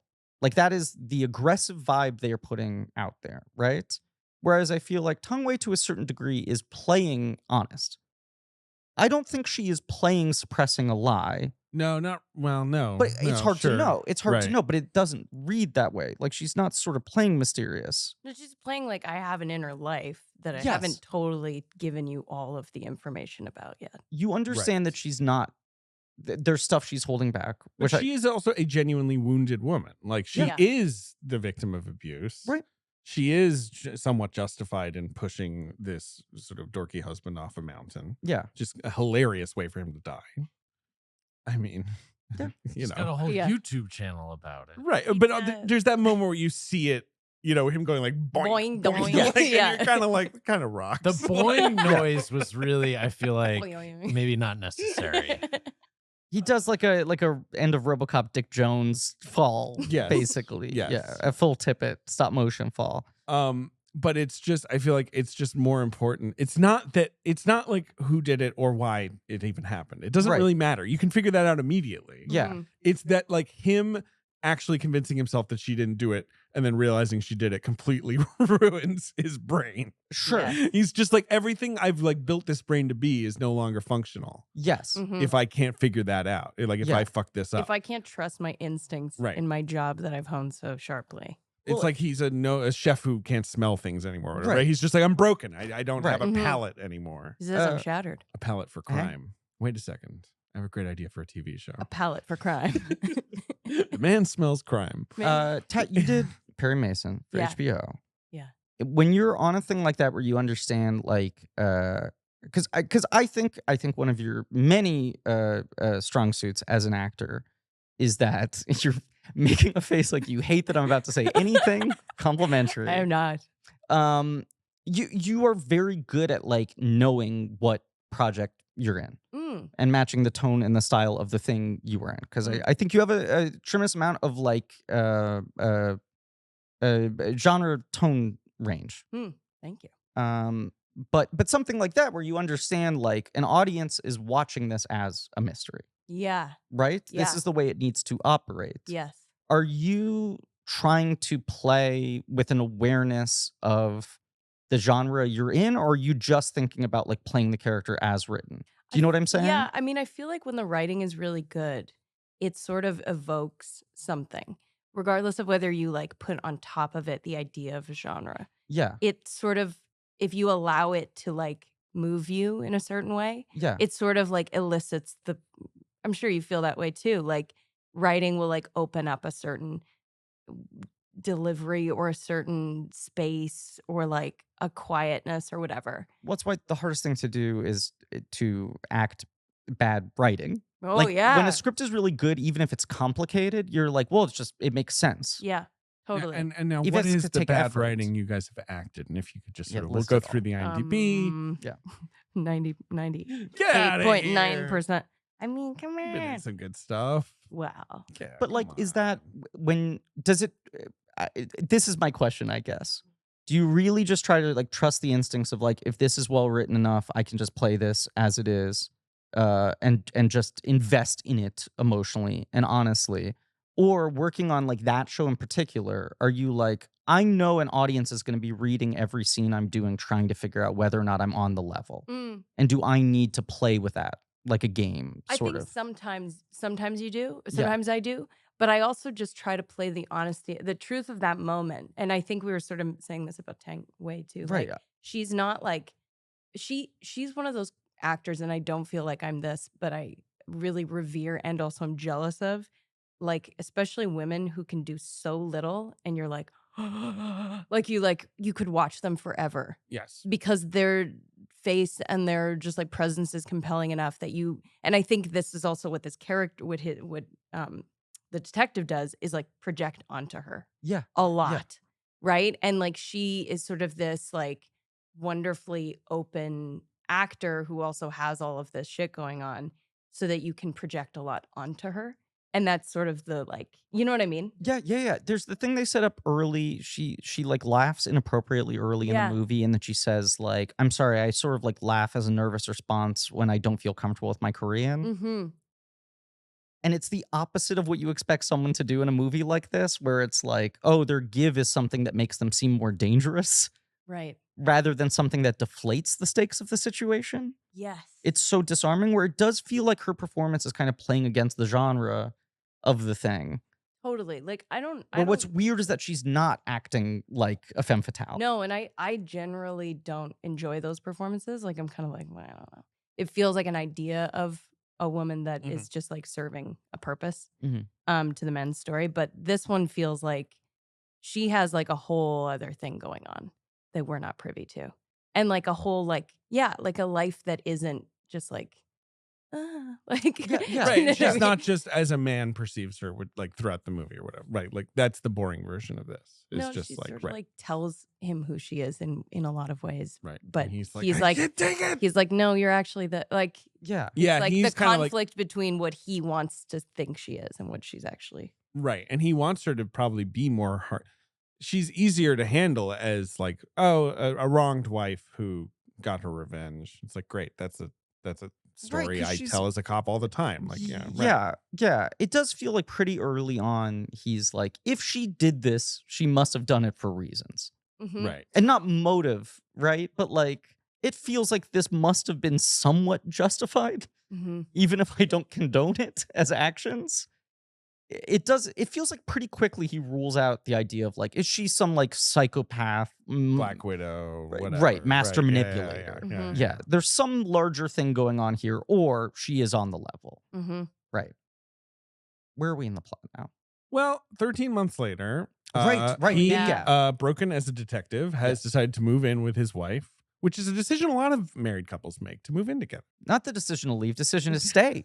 Sure. Become a wife But guy. he makes the decision to leave her. He's like, Yes. I cannot be around you. Right. Like, you clearly are And throwing he like my starts a radar off. YouTube channel and a podcast and writes a cookbook that's all just about how much he loves his wife. Yeah, he's gone crazy. Yeah. I would say he's living with her in Ipoh, right? Mhm. This sort of seaside town. Yeah. Away from the big city, because most of the film's set in Busan, which Mhm. is the second biggest city in Korea, South Korea. And he's depressed and he's not sleeping. And then one day at the fish market, who does he meet? Yep. But Tang Wei and her new husband. Beau. Yeah. A real fool. Yes. I mean, an instant moron, Right. right? Like you're one of these guys who are like, oh Jesus, like what is this twerp? Can't believe we forgot to mention, because it is set up earlier. I mean, this is when he's like, it's really hitting him hard after the time jump. But this movie is in the Detective Dormer canon of sleepy cops who can't go to sleep. Oh yeah, he can't sleep. Yeah. Yes, the film Let me Insomnia is what Griffin is referencing, the Christopher Nolan. Have you ever film, seen Insomnia? No. in which Al Pacino is in I Alaska. actually have seen Yes. Insomnia. Yeah. Yeah. Yeah. And it's just, Uh, I think it was and- shot in Canada. yes. It was Yeah, out yeah. in Canada. Yeah. That is right. But They it's didn't all- bother to go to Alaska. It's all Neat. Pacino just going like, I gotta take a nap. Well, speaking of method acting, I think he was like, I'm not sleeping. Yeah. I think he didn't sleep. Yeah, it also He feels like reads tired in the movie, and not in a bad way, but he's good. Yeah. I would not be surprised if Pacino did an interview tomorrow and said like, I haven't slept since 2001. You know? Still insomnia. Yeah. Yeah. They filmed it in British Columbia, Stewart, British Columbia. Did you audition for that? No, but that would have been a little. I was a little young. Yeah. I was a little young. But I didn't, David, I had never put this together that you are the victim in Eastern Promises. I am. Oh, I thought you were saying that to me, and I was like, I'm not. No. We were watching the game the other night. Yeah. Brent was like, "Oh, that's your rapist," and I was like, "What?" He's like, "From Eastern Promises." Like, "Oh yeah." Oh, he's in the He's game. in the game. Wait, who is it? What's his Fuck. name? He's like that. He's a great actor. But yeah, Because you're mostly dead in that movie. I'm only dead in that Right, movie. right. I'm Are you I'm seen? a diary. No, I'm just You're like a just a voiceover. voice, right? I'm a Yeah. Russian, and my name is Tatiana. How? That's why I is got that- the part. Oh yeah. Like no one can say that their name is that convincingly unless it's true. Right. That's what we're talking about. Armin Mueller. Armin Yeah. Mueller's Oh, stall. right. Yes. Yes. Right. yes, Spoiler of alert course. for Eastern Promises. He's no good. And the game. Yeah, and also any movie he's ever in. God bless him, but Yeah. that actor plays villains. Yeah, has he Yeah, ever yeah, been yeah, nice? That's like one of your first credits, though, right? Or movie credits? I don't know. First movie credits for sure. Yeah, It was very Right. it was very fun. I know that you're in Ginger Snaps too. You do? Yes, I don't remember why I know that. I've only but I seen the have seen first. Ginger Snaps. I've The seen Ginger second Snaps one is many times. A real squeakquel. Oh shit! You guys turned into chipmunks. We did. Were monks? We're monks. We're monks. They're monks. It's a metaphor for womanhood. You know, you turn into a chipmunk. Yeah. Wait, how did this come up? Oh yeah, you were pointing at me saying I was the victim in Eastern Promises, and I wasn't. I was just the victim of enjoying that movie. Yeah. Guilty. Yeah, exactly. You're actually the perpetrator. Right, exactly. I'm having a great time. God, I love that movie. That Rules. movie rules. Yeah. That movie rules. That movie has some similarly like very, very human fight sequences Yes. where you're like Yes. skin Clumsy and- is yes. going to be actually like Yeah. actual piercing Well, of it's skin. right. Vigo probably could have done with a chainmail glove, and then he might have. They're coming at it needed with like full carpet body knives. chainmail. Yeah, I can think of another place he should have put the chainmail if I was looking Just after. there? I Yeah. think his dick Just go survives away. in Eastern Promises. Yeah, but I wouldn't roll the dice on that. No, Fight's you about to wanna- break out. I go, Right. If excuse you had me one to second. pick one place for chainmail to be put, Yeah. if you were totally nude, is that what it would be? Chastity song. No, eyes. I want my eyes. I don't know. Don't get with my eyes. You I'm love your Oh, eyes. you want chainmail Not because I think goggles? my eyes are so. Yeah, there you go. Sure. Just want to be able to see. Yeah. You know, Yeah, no, you're right. a trite desire of mine Foolish thing to want. as a film fan. Sure. So he runs into her. Classic. I love this anytime in a movie where the dynamic is he's losing his mind Mhm. and his wife is sort of like, isn't this I feel like I've seen this girl's picture, like this is one of your cases Yeah, or yeah. something, you know. She and you as the viewer are trying to parse like how much does the wife know that he's melting down right now, Right. that Yeah. she's back, Yeah. right, like that he like this ghost has come to haunt him. Yeah. She also just pressed all the eyes of the fish. I'm just realizing when we're Mhm. talking about eyes and Mm. seeing A lot things of eyes in this clearly, movie, right? right? She like squishes all the eyes of the fish to see which one's fresh. Something about that, right? Eyeballs, guys. Eyeballs. If I work at a Eyeballs. fish market, I'm like, stop squishing my Yeah. fish eyes. Yeah. It's just like Give slowly her a throughout the rest. day, those That's my eyes job. just. No, but yeah, not only like in the same way I love that the marriage is not lifeless, joyless, right? I love that the wife is not just like unbearably suspicious and jealous. No, the only No. thing she's stressed about is him smoking. Right, that's the nightmare. It's a Yeah. healthy habit. Yeah.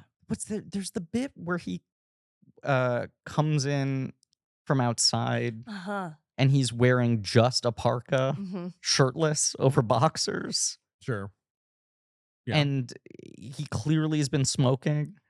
And she asks him why he would have gone outside. And he has some line about like, men like me need the mist of the air. Fucking missed again. Yeah. Yeah. I do love I would love to I kind of like the look of where they move. I like that seaside vibe. Yeah. Go to the fish market all the time. For sure. It's good for you. Well, and they say Poke some eyes. what Park Chan-wook said that it was like he couldn't set the whole movie in this misty Right. city because it would be too boring. He said. Mm. So that's why in the second half we go into the mist.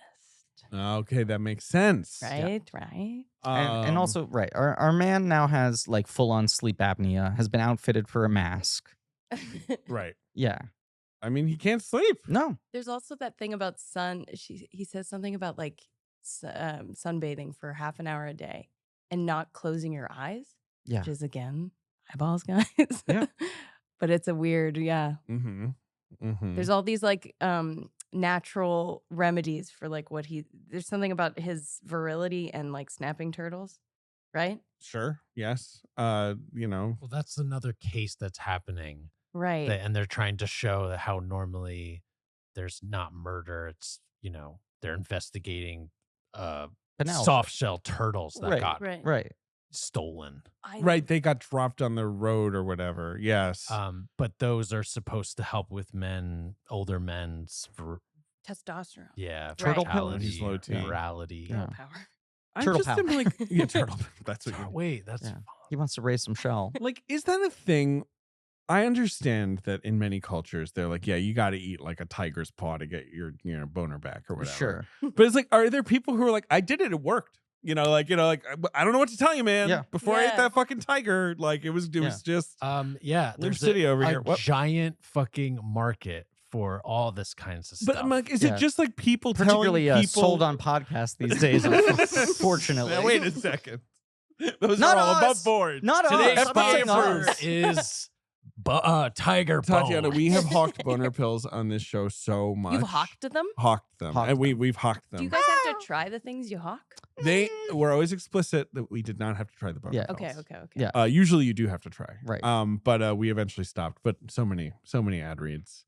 Yeah, I feel like there was so many like I I don't even know how much I hear them anymore, period. It did feel like there Yeah, were it was like sort of a 5 boom. years of the podcast industry solely being financed by boners Yeah. or lack thereof. Yes. Right. Yeah. Right. But now they're back. They're back, baby. Yeah, Boners are just back. Right? Boners are America back. is just at attention. Guys, again. boners Yes. are having the best week ever. Hot boner summer 2023. Look, yes, he has been mentally cucked by life. Yes, Yes. He is in a ruined state Yes. still. She comes back one day into him seeing her. Her Yeah. husband is dead. It's the fucking same thing is happening Yes. again. He's died in a very dramatic manner, this time in a pool. Yeah. The water's been drained. This guy is like a lot too from the first meeting. Like he's just coming on too strong, laughs too hard, makes too many Stock jokes. guy, right? Yeah, wears a fucking Oswald Cobblepot coat. He's just a lot of dude. Yeah, he's a dork. Now, Um, didn't we see her get beat up before any of this plays out Slappy. by Slappy? Yes. Don't we? And because the timeline is kind of mixed up Yes. right throughout. Am I wrong in No, that? right. Well, and then she takes her wig off and she's just like, that was the agreed upon amount of time. Right. Right. But I'm saying this takes place before her now new husband gets murdered. Correct. Right. So, because we're basically like, what is going on? They- And Right. we I'm truly have glad. no idea. Because no, that was the thing. Sorry, yes, we missed this. Slappy was Forgot about asking Slappy. her, And he's not, to be clear, the ventriloquist dummy from Goosebumps. right. Oh, But that's Slappy's Thank God. grandmother is the one Yeah, he's scared. she's taking care of, right? Yes. And his mother invested her life savings in the fucking, husband, right? Yes. And he lost all the money. And so Slappy becomes like a potential killer, Yes. right? He is a suspect. Mhm. Right? His character origin story is funny too, though.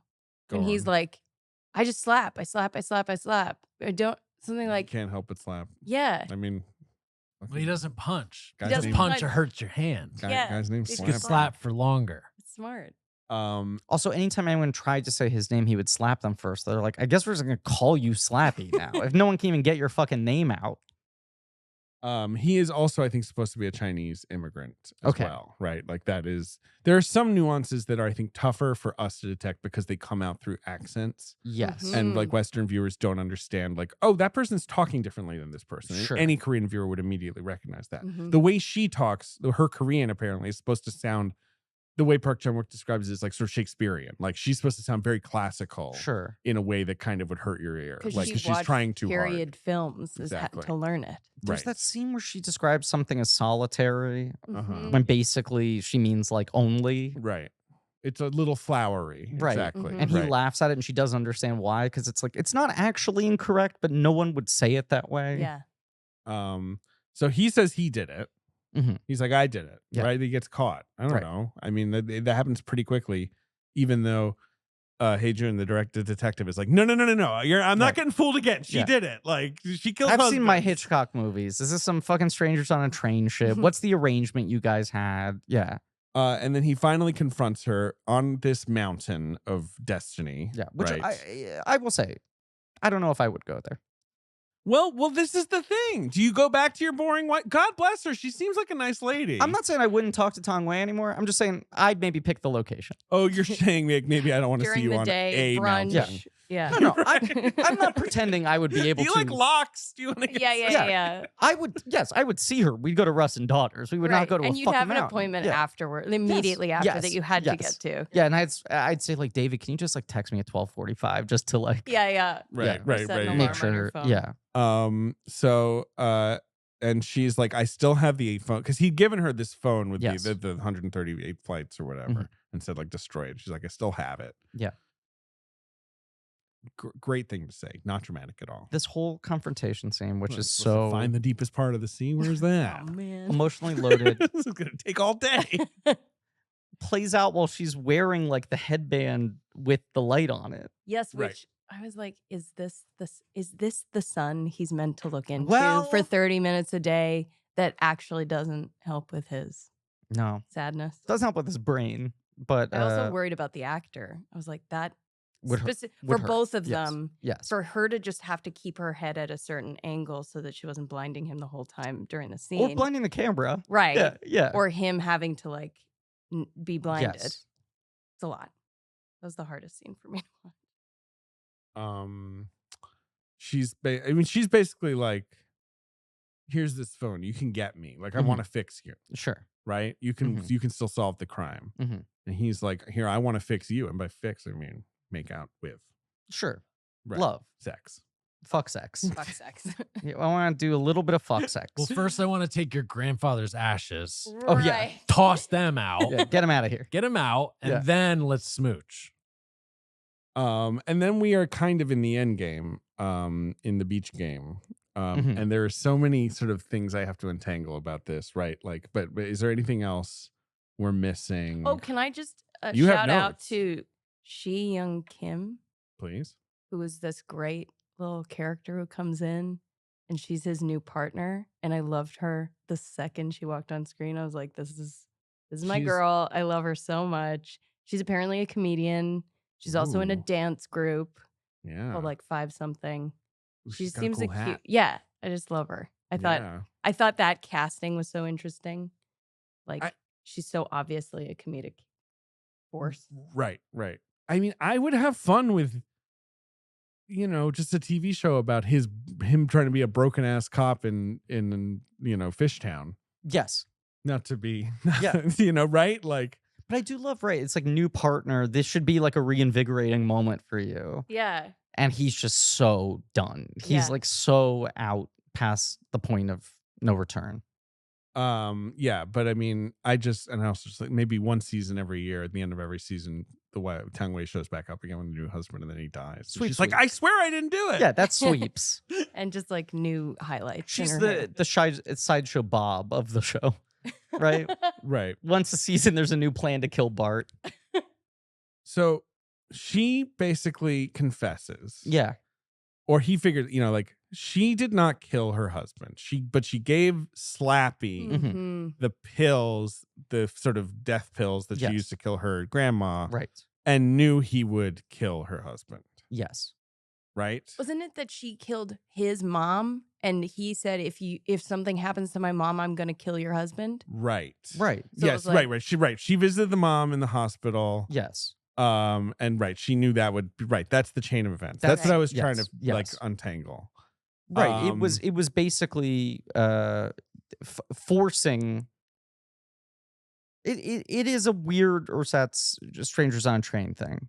Right. Where it's like, she well, found the someone to do other the crime person- for her. Yes, right. Because her new husband cheated the mother out of all of her savings. Yes. Because he invested. I mean, it He's seems a like he was general just buffoon. a scam artist. Yes. Yeah. Right. Exactly. But she just recognized he's volatile and vindictive enough. If I push, he will respond. The other thing that's happened is he found a recording of the their cop saying, conversation. "I Yes, love you" yes. on her phone. Mm. He's like, I don't remember saying that. Yeah.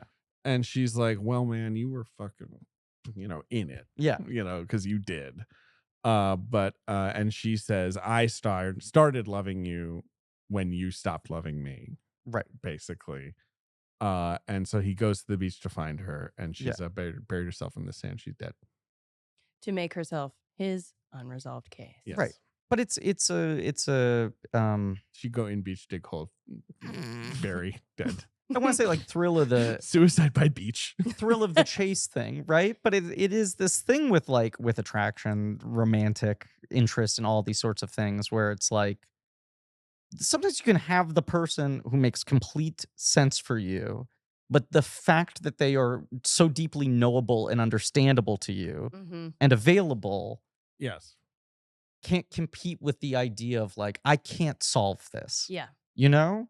And not like I can't solve this murder. It does not have to be a criminal, evil, scary thing. But just when someone is constantly one step away from you, there's something being held back.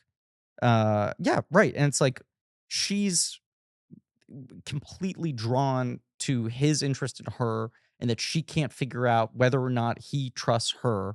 And the moment he gives up, she's done. Do you think she loves him?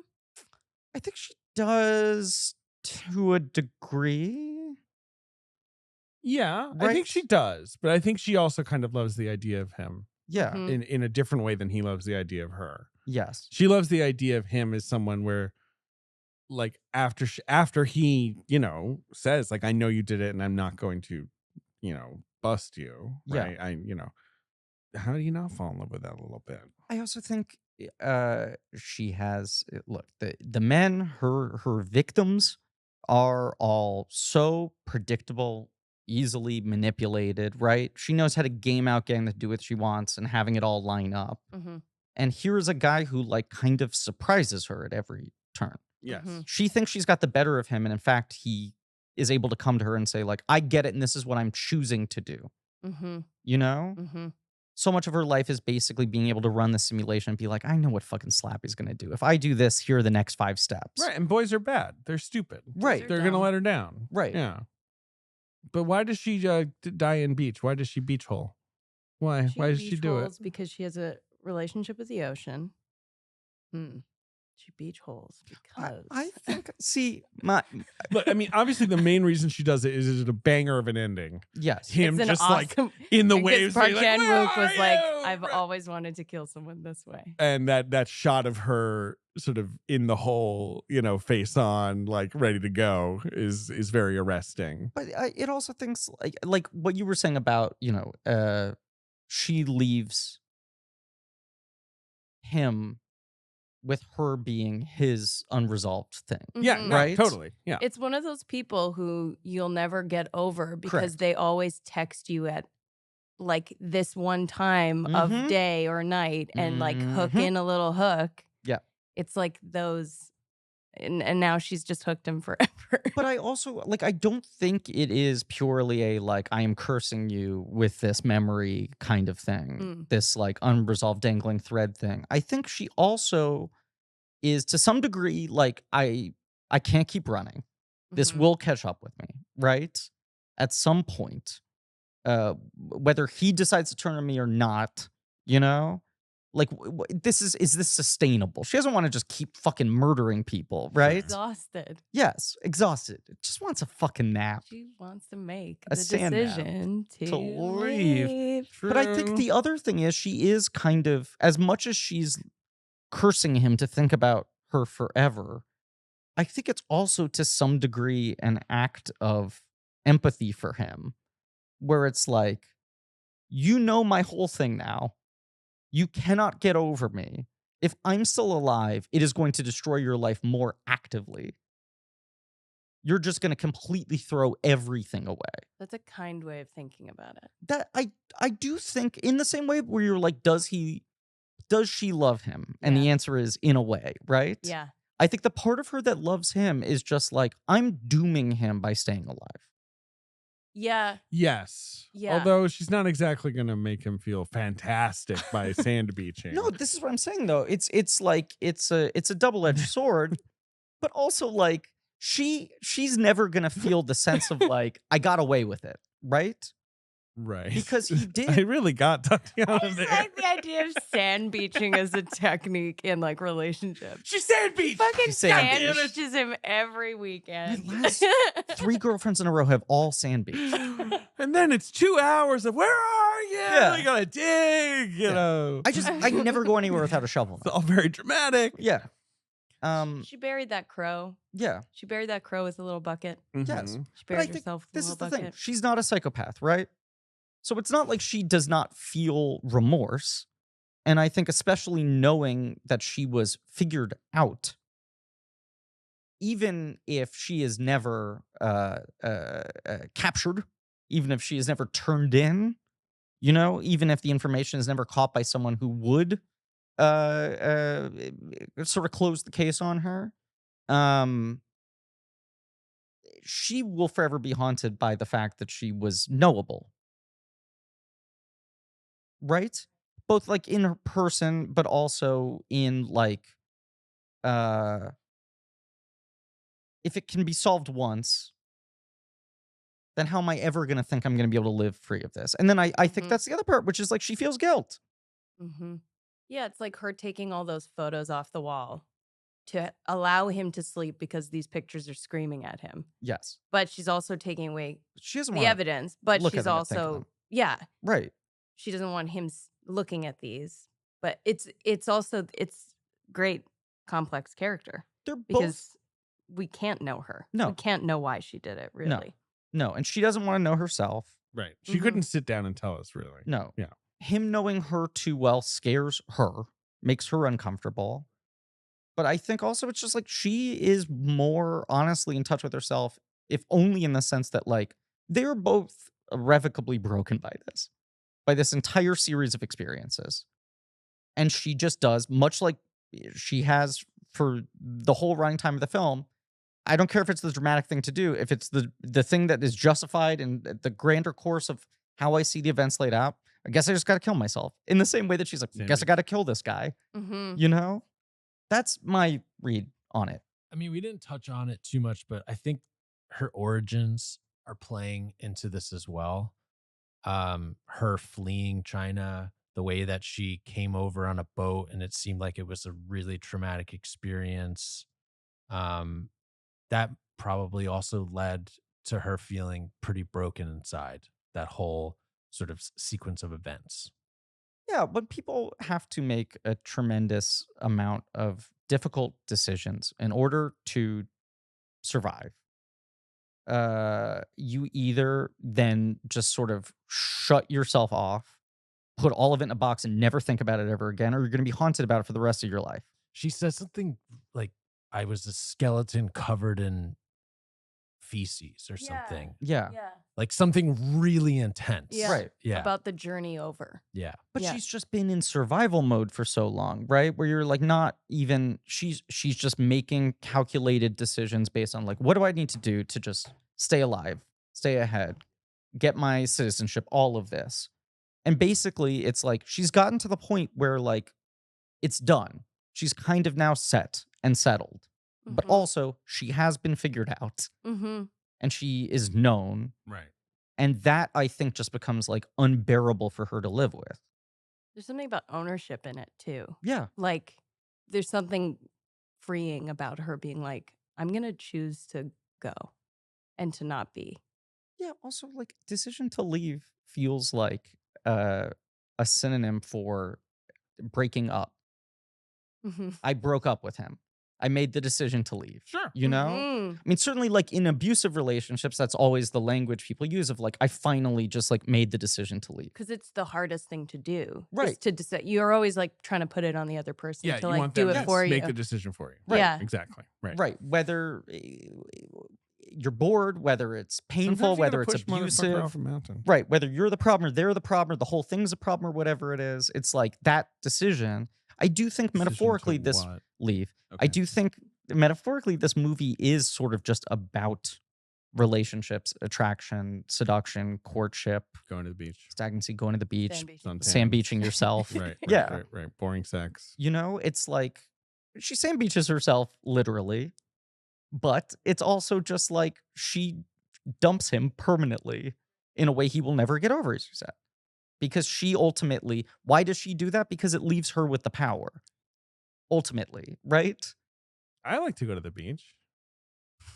Such a power hungry dude. Exactly. Well, now I'm trying to read into that Exactly. What does it mean? metaphorically. Yeah. I'm always going to the beach. David loves going to the beach. Tatiana, he just like takes his car and he just drives to the beach in the middle of the day by In himself. the morning.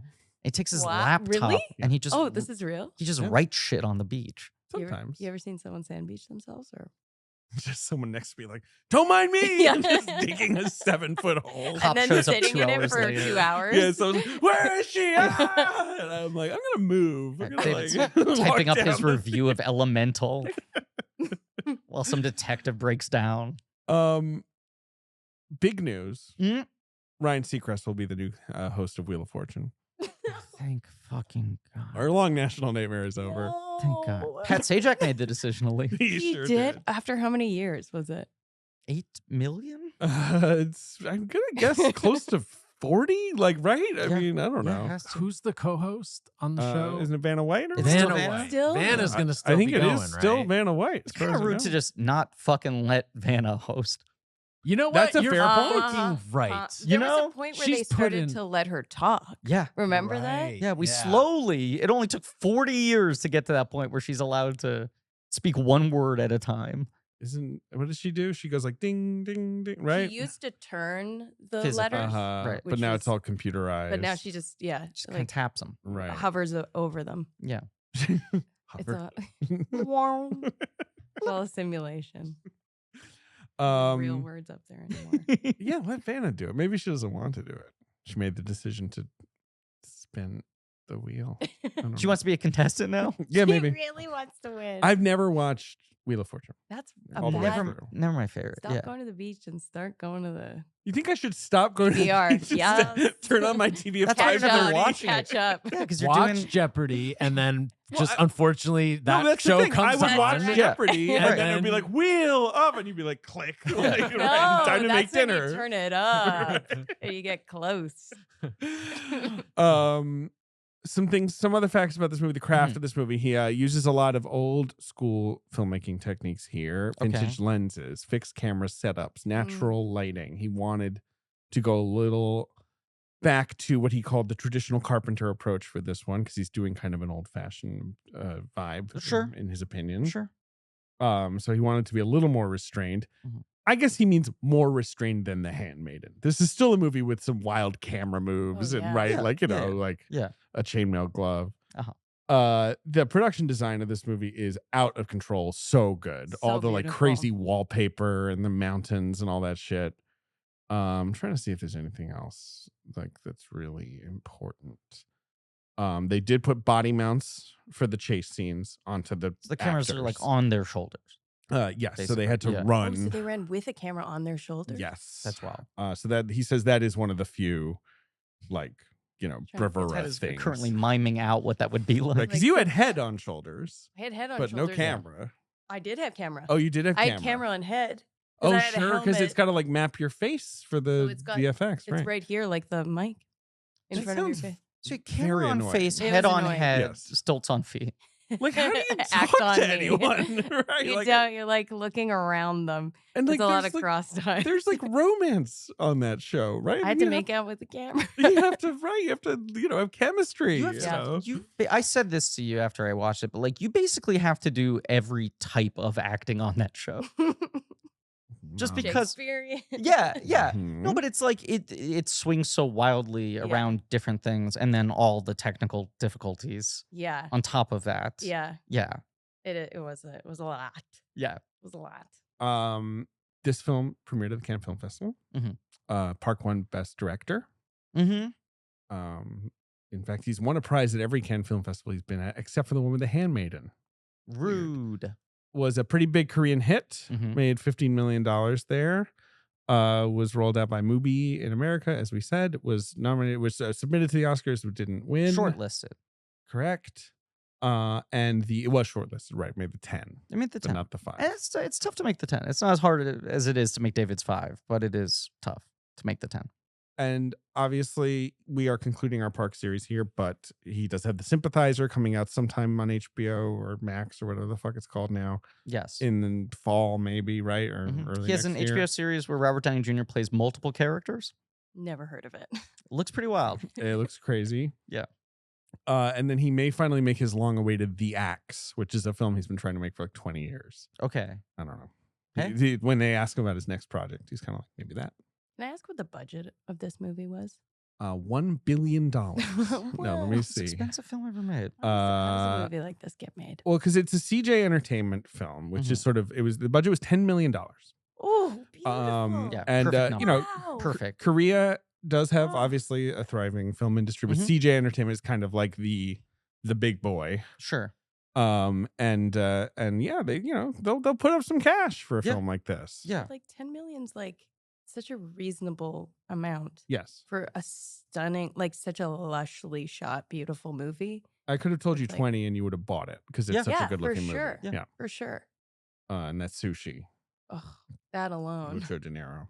That was 5. Yeah, that was half the budget. Yeah. Do you want to play the box office game for the Korean or American release? I say let's do both. Okay, fine. All right. So this film came out in Korea. We're gonna play the box office game now. Yeah, I'm okay. scared of this Okay, game, don't you be guys. scared. I had to listen to Tatiana try to explain this to someone. Oh, really?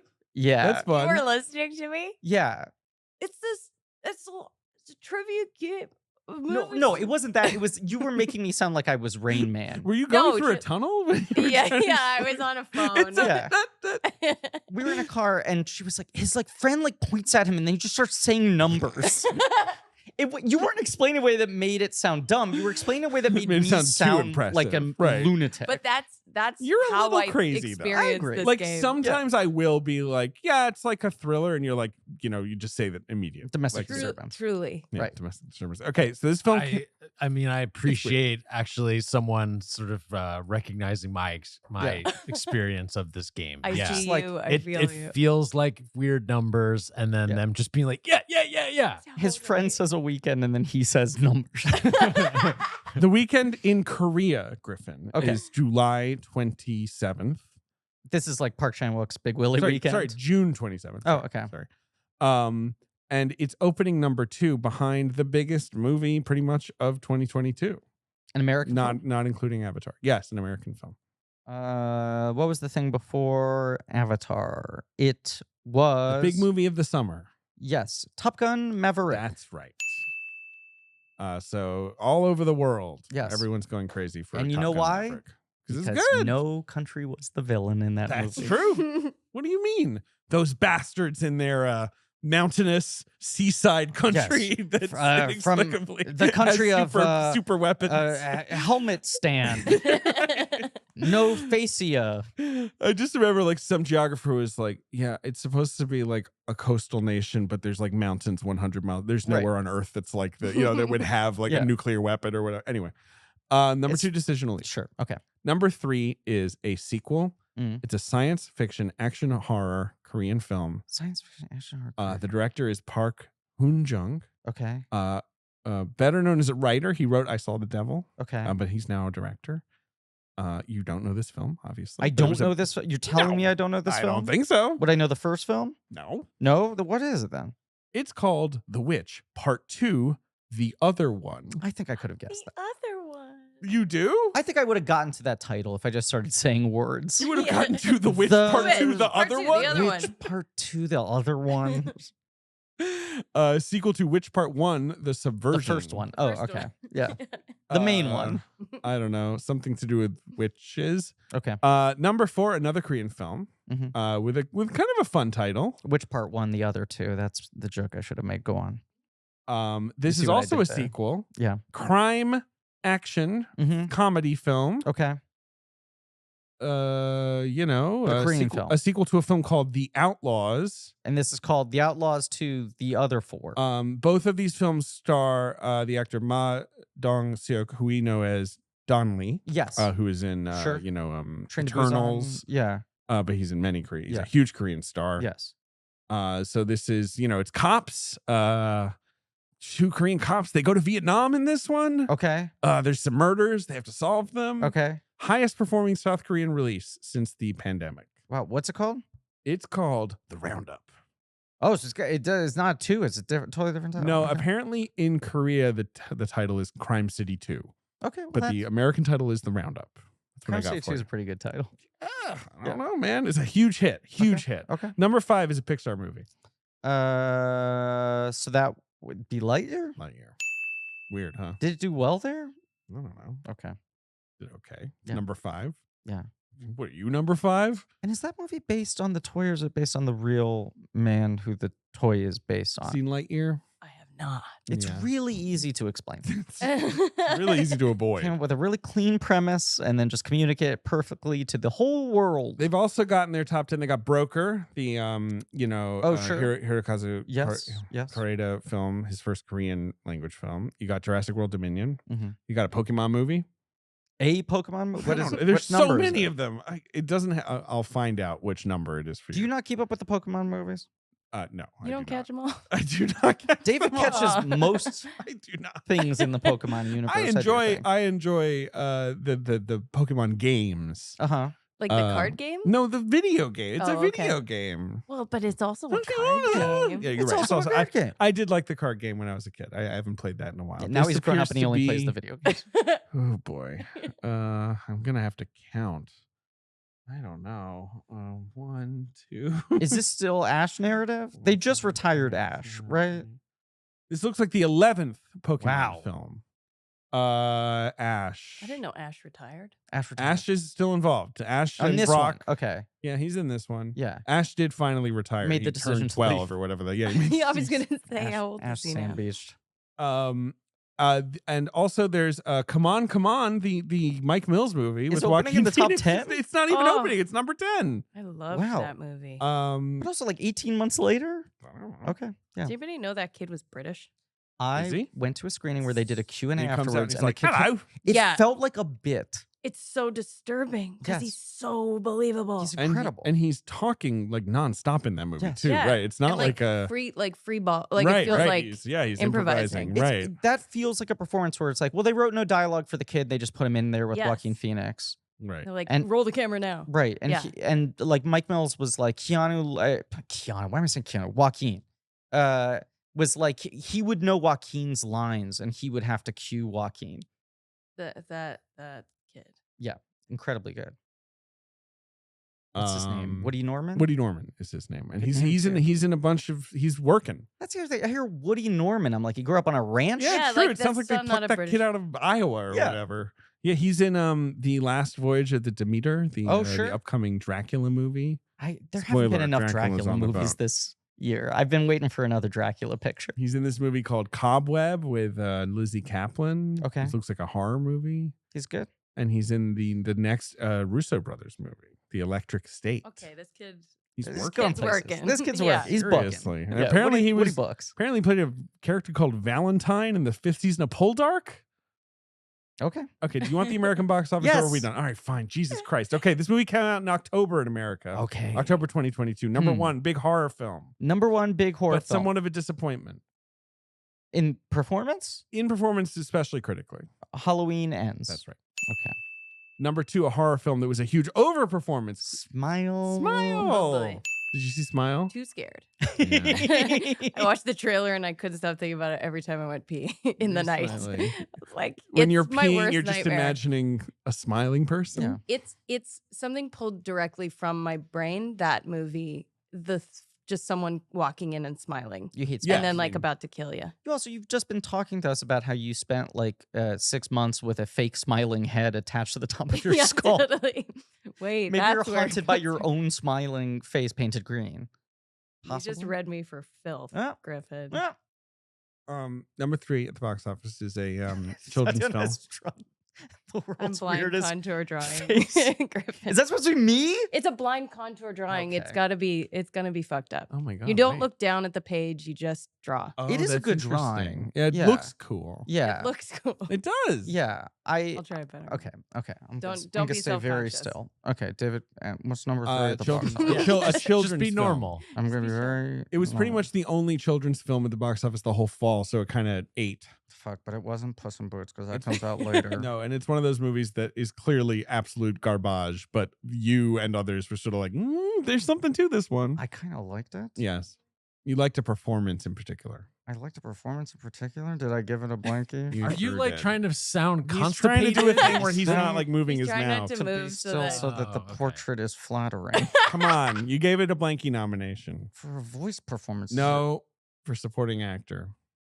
But it's animated? Or it's Lyle a Crocodile. hybrid. It's Lyle Crocodile. Yeah, that movie sucks, but Javier Bardem's incredible in it. Really? Yes. Incredible performance. Vocal performance. No. Live nope, action. No, he's playing Oh. a man. Big ass a mustache. human man. Oh my God. Suspenders. You want to see what he looks like? Plays a Yeah. failed circus entertainer, basically. Wow. Yeah. And you zeroed in on this as I watched it he on a looks plane. like this. buddy. I love him. Yeah, I also he's want lovable. that T-shirt very badly. Oh my god. Yep, that's what he looks like. He's got a big Florida gator on his T-shirt. He kind of looks like, I don't know, Wario and I Mario got was gonna smushed say, together. Like, Yeah, like retired. yeah, right. Like Wario Gee. runs a Mario Home and Depot in Mario Tampa. Yeah. are so close, but there is but smushing them together is just a little. But I'd almost say you need to Yeah. also throw in Luigi and Waluigi. Yeah, get them He's all together. four. He's the whole Mario family. Number 4 at the box office, a film we covered on this podcast, an excellent historical action epic that was rudely ignored by the Oscars. Woman King? The Woman King. Yeah. Good movie. Good ass movie. And number 5, a film that was not rudely, a historical epic that was not rudely ignored by the Oscars because nobody liked it. Sucks ass? Yeah. Amsterdam? Yeah. Sucks ass. Apologies if anyone knows anyone in that movie in this room because there's like a million people in it. I was the girl who died at the beginning. Oh, It you was the were diary Taylor of the whole Swift? thing. Yeah. Amsterdam, Amsterdam. which you've seen. I've never seen. Oh yeah, I saw Amsterdam. I took a trip to So it's a Amsterdam. classic. I am a film critic. And Yes. there was a release from a studio with major actors Yeah. from a major filmmaker of sorts. And I was just Made like, the decision to leave. Yeah, I sand beached that day. You've also got Don't Worry, Darling. Uh-huh. Normal. Yeah, no weird buzz around that one. Barbarian. Uh-huh. Oh, I saw that which is movie. good. Barbarian. Yeah, Yeah, I loved Barbarian? that movie. Yeah. Mama, Oof. baby. Yeah. Oh. Terrifier 2, the Right, the horror movie with the weird- clown. The little clown that could tear up the box office. Bros. Bros? Bros. Oh, okay. And hanging out in October at number 10, Top Gun Maverick. Wow. Pretty Wow. crazy. Yeah. Yeah. So that's the all right. Now do your fucking park rankings. Well, let me just say this. We're just Tatiana has to listen to all this garbage. Fine, I'll do the rankings. No. quickly. What do you want to say? You What have do wanna yours. say? No. It's better to say this after the rankings, I think. Okay. Here are my rankings of Park Chan-wook Okay. films. Number 1, Handmaiden. Mm. Number 2, have you seen Handmaiden? I have. Yes. Great movie. Number 2, Thirst. Mhm. Number 3, Lady Vengeance. And went to the bathroom. He did. Number 4, Decision to Leave. Mm-hmm. Number 5, Sympathy for Mr. Vengeance. Mm-hmm. Number 6, Old Boy. 7, JSA. 8, Stoker. 9, I'm a Cyborg, but that's okay. And I like all of those movies. Yes. And then number 10, Trio. And number 11, the other his first movie. The moon is the sun's sun's dream. fart. Yeah. He made these 2 movies that nobody likes, Oh, including that himself. he doesn't like. Disney. He's he like, doesn't don't watch like them. them? Yeah. Yeah, he Sam beached them. He honestly has tried. Yes. Number 1, Handmaiden. Okay. Number 2, Lady Vengeance. Okay. Number 3, Decision to Leave. Sure. Number 4, Stoker. Oh, Stoker. This is where higher I for start you. doing, Do I whatever think, you want. controversial rankings. Okay. Number 5, Cyborg. Oh, you have that higher. Sure. I love that movie. Number 6, Thirst. Yeah. Number 7, Sympathy for Mr. Vengeance. Okay. Number 8, Old Pretty Boy. low. People will Whatever. lock me in a hotel What's room number for 9? 30 years for that ranking. Number 9 is JSA. Okay. Much like you, I agree. Think Like all all these 9 of movies. those are good. Number 10, Trio. Yeah. Which I maintain is Okay. a little bit okay. Another controversial stance. 4 out of 10. Number 11, the moon is the sun's. We got it. Great. Here's what I was going to say. I led with, I think, making Todd feel uncomfortable, self-conscious when I foregrounded your Emmy win. there's a better honorific to throw out here. Because you're in a very select category. We do our own award show at the end of every year, and you were is nominated embarrassing. by David Sims. You For won. what? Pretty I sure think for you won. Stronger. What? For Stranger? For Stranger. For And I Stranger. did say it like that. Yeah. Which was weird. Yeah. Tatiana Maslany. Yeah, no, Whoa, no way. you're incredible in that. You were movie. David's best supporting actor pick that one. Actress pick. I that was year. David Gordon Green's best supporting actor in that You were movie. right. He bet it all on you. He was great. Is he great? Yeah, and what he did Seems like for a that killer. film was he said, I'm not going to work with he usually works with the same crew, people he's known forever. Mhm. And he made a concerted effort to pick people he'd never worked with before. So the crew was new to him. You had to do He an tried to accent. take too. himself. It's one of the hardest accents in terms of people being mean about doing that accent. So I feel hard. like, yeah.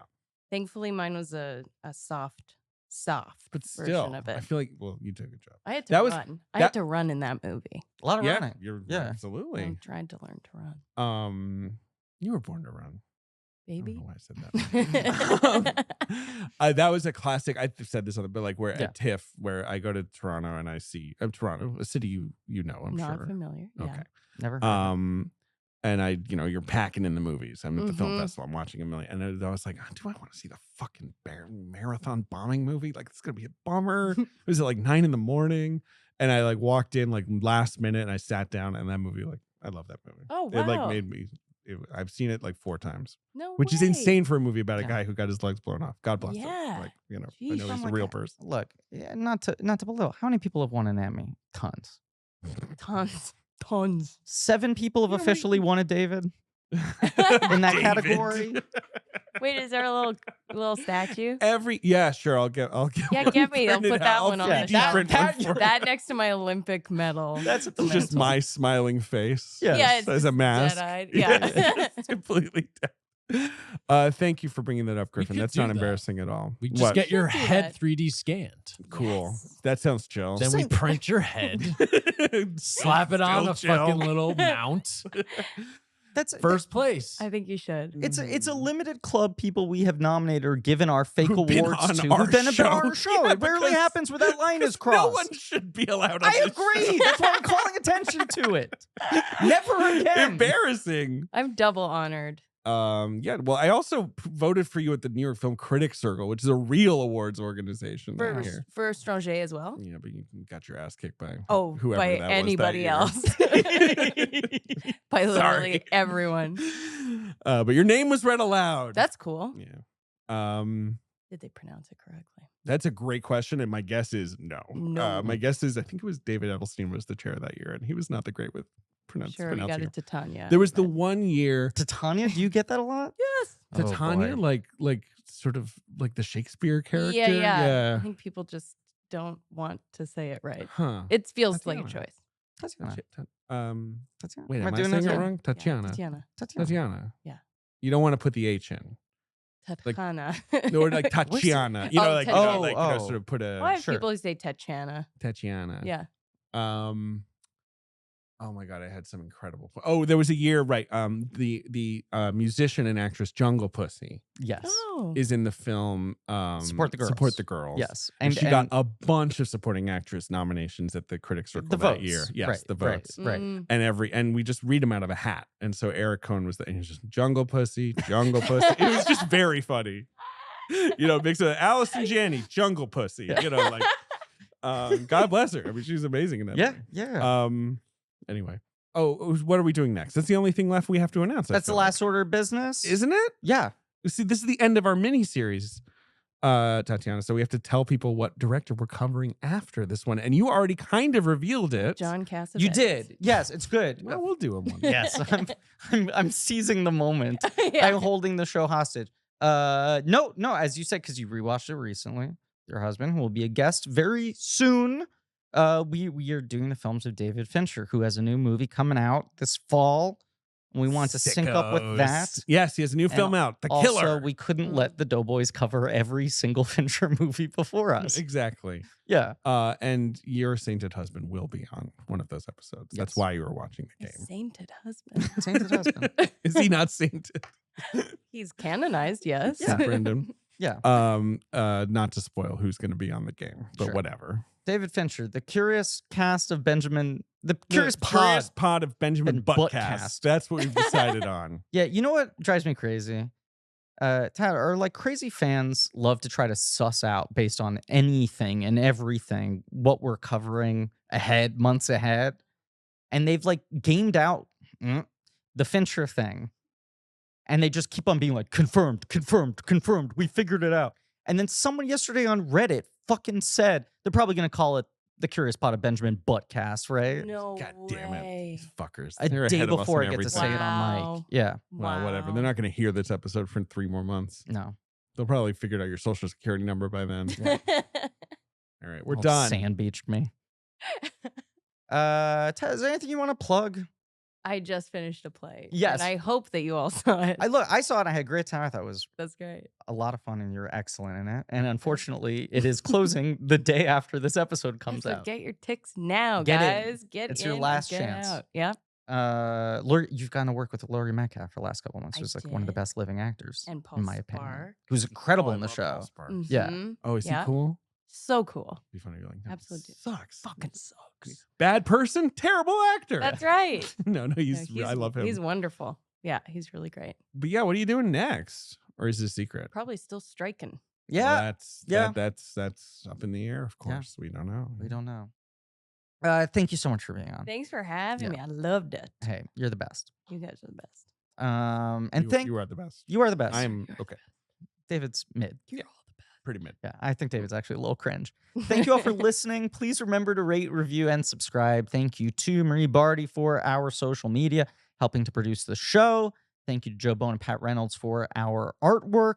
Leigh Montgomery and the Good American Novel for our theme song. JJ Birch for our research. Alex Barron, AJ McKeon for our editing. We're going straight into Alien 3 next week. Is that correct? That is correct. After We're having going to right do to a couple Alien new 3. releases. Why not? And there'll be more towards the end of the year, including the new Fincher. But we're just going straight in, no palate cleanser. But over on Patreon, are we on to Brosnan Bond at this point? Or are we still finishing up the Oceans? Have I ruined a thing? Yeah, well, we've announced it. Okay. So Brosnan Bond next. Brosnan on Patreon. Bond. It's time for coming Bond up again. next is whatever. It's all Tell good. me, what's happening It's next? the Alien versus Predators episode. We announced it. Well, that It's sounds attached fun. to And I'm going to say Fincher. it again because we're doing We're gonna Alien 3. watch We're going to both. cover the 2 Alien versus Predators. There you It'll go. be cool. One of them is really fun, and one of them is the worst fucking movie in the world. Yeah. Again, fun. apologies if you know anyone. In the Tatiana directed it too. My Well, you know, directorial debut. Stephen Pasquale is in it. I love him so much. Great but actor. he's, Oh, yeah. he's sort of, Isn't the actress from Half Nelson's in it too?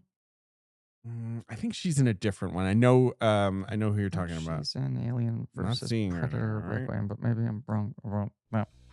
Oh no, she is uncredited. Weird. Okay. So tune in for that. Yep. You can go to blankcheckpod.com for links to all sorts of nerdy shit, including our Patreon and merch. And as always, life isn't always a day at the sand beach.